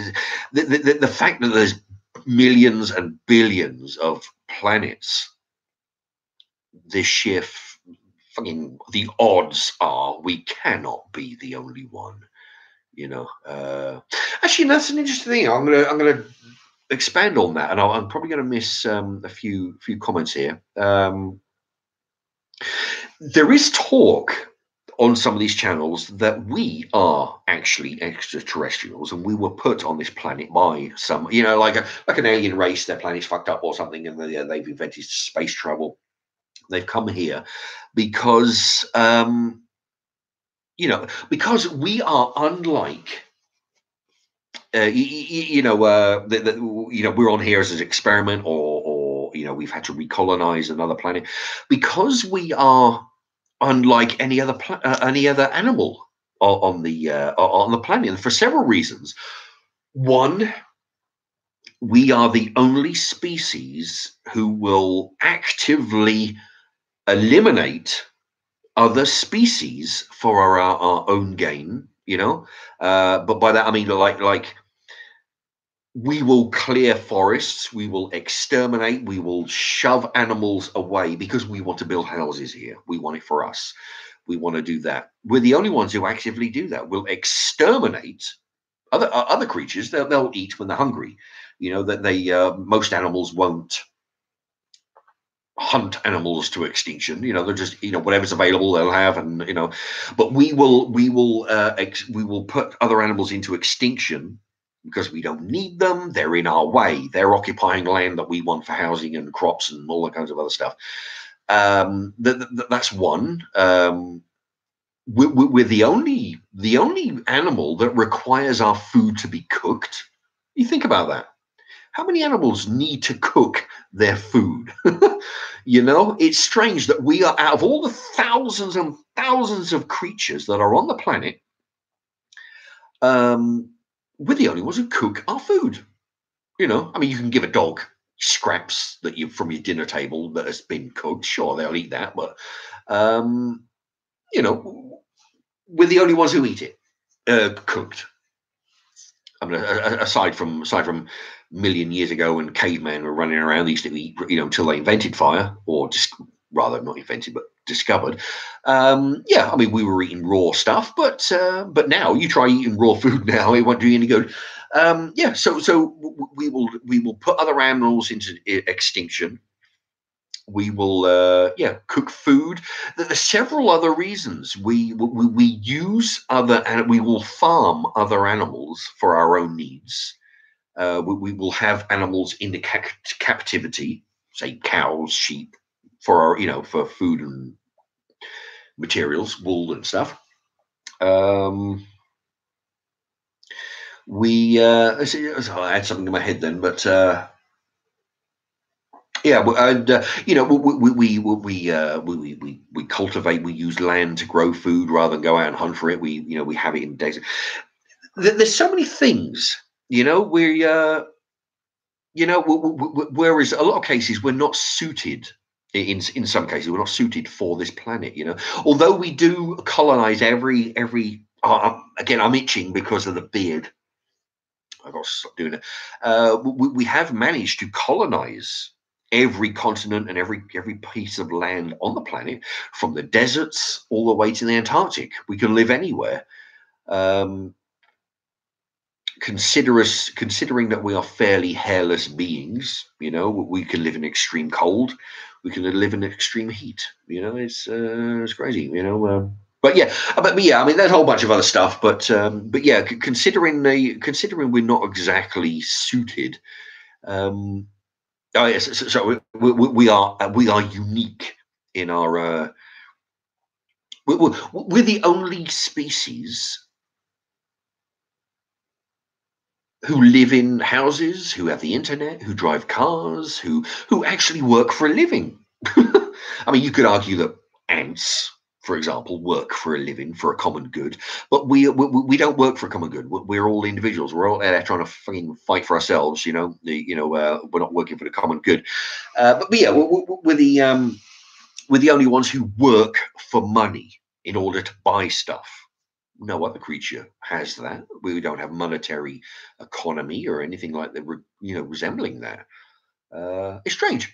So anyway, it's one of the. So yeah. So in order to answer that question, yeah, I think we can't be the only ones out there, and it is possible that I mean, we came from somewhere. We didn't come from. There's talk about we came from these slime, from the lizards to the snakes to four-legged things that grew into apes, that grew into human, or we were just planted here as an experiment from a bit like Battlestar Galactica. I mean, if you look at that, I mean, basically they're humans from a distant planet, distant galaxy, and they're trying to, come over to back to Earth where they came from. It's a TV show, but it's, if you go along those ideas, we weren't necessarily evolved here. You could argue that we evolved on another planet. A bit like, say, gold and other minerals come here. They're on an asteroid, they smash into the Earth. All of a sudden, we've got gold and diamonds and whatnot. We dig them out. They're not. Gold isn't. What's the word? Indigenous to this planet. It came from meteors. It came from other stuff. Again, a planet explodes. It comes here, slams into Earth. All of a sudden, we've got minerals. And anyway.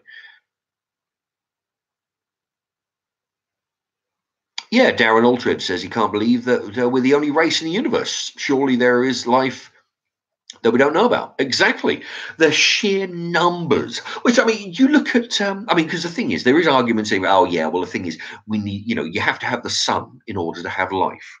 You have to have water in order to have life. But no, we need the sun and we need water to have life.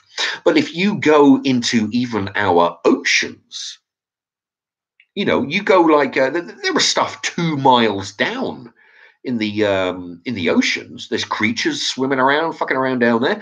They have no light. The only oxygen, the only oxygen they have is what they can take out of the water. So that is completely alien to us. Sure, we need the sun, we need fresh water, and because of that, people think that, oh yeah, well, because other planets don't have the sun, they can't be life there. But yeah, microbial life. At the very least. At the very least, you've got that. You go into the oceans, you've got, where you got old volcanoes coming up that from the, because they don't all come up from islands. Some of them are under the water. You've got creatures who survive on the sulfur that is coming up from that eruption. We can't survive on that, but they can.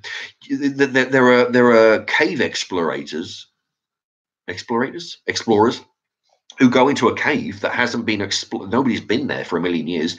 There's all kinds of creatures, centipedes and fuck knows what else, growing in there. They've got no light. They've got the only food that they have is feeding on each other. So who's to say that you need exactly what we have: sun, water, some land, some greenery to live. You go to another planet, it could be with toxic mist covering the planet, be poisonous to us, but to other creatures, as we've seen on Earth, they can perfectly grow. So at the very least, microbial. I believe there's got to be other creatures who have the ability for, say, intelligent enough for space travel, which is more than intelligent than what we've got at the moment, regarding space travel. But yeah, people with, space, not people, creatures with space travel abilities, just that they're smart enough not to tell us about their existence, because it'd be a pretty stupid thing for them to let us know that they're there, I think.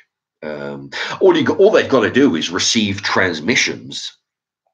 But when you watch an alien movie, 9 times out of 10, it's because aliens are invading Earth. They want to kill us. They want to take what we got. They want to duplicate our bodies and infiltrate the government. And you look at any sci-fi movie, anything from Alien to 4th of July with Will Smith. I'm trying to look for an example up there on my, but any alien, any film that involves aliens, 9 times out of 10, it's the aliens who are aggressors and we're fighting for our lives. So any alien planet out there who is receiving these airwaves through the radio waves, through the television waves, are thinking, shit, they obviously don't like people who are not from their planet. If we go in and introduce ourselves, they're going to kill us. They're obviously, I mean, look at what they do to anybody who, So it'd be in their interest not to let us know that they exist, because every movie out there, the theme is aliens are coming to basically fuck us up, and we're in a fight for our lives. We're fight for our planet. So yeah, if they got any sense, they wouldn't let us know. But they are out there. I believe it. It's just that my time in life now is doubtful. I've got about another, what, if I'm lucky. Well, I'm coming up to 50 now, so I've got another 20 years, a few extra if I'm lucky. I'm not. We're not going to see it in my lifetime. That's for you. They're not going to be landing on the White House lawn. Not in my lifetime. Anyway, hey, listen. Right, I better be. All right. Let's see. I've been going for 3.25 hours. Jesus. Okay. I better go cook some dinner because I'm starving. All right. Thank you to everybody. I'm afraid, is there a small? Yeah. Johnny Da. Oh, there you go. Johnny Da Smasher. Welcome to you. I recognise your little picture there, a little face made of vegetables. That's good. Yeah, I think there's, at the very least, there's microbial. I mean, we've got microbial life living 2 miles down in caves, 2 miles below the ocean. We got, so who's to say that they're living on it? They're not living on the planet. All right.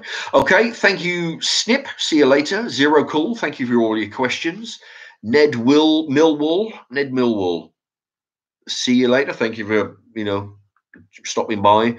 We got Let's Play, Johnny Da Smasher, Ned Wilmore again, Anthony, Zero Cool, Snip. I'd be missing it. Oh, and of course Joanna Butler, one of my mediators. Thank you for stopping by. The Darren Aldred, War Ready. We're trying to go through a bunch of names here that Rate 1929, 1928, War Ready, Daniel Older. Yeah. Let's Play. Yeah, reading a lot of the same. Thank you to everybody for sticking around, and I thank you all the thumbs up. And yeah, I'll load this now. I'm going to get busy with the cooking because I'm starving, and we'll call it a night. And thank you very much. Right. Good night. Bye bye.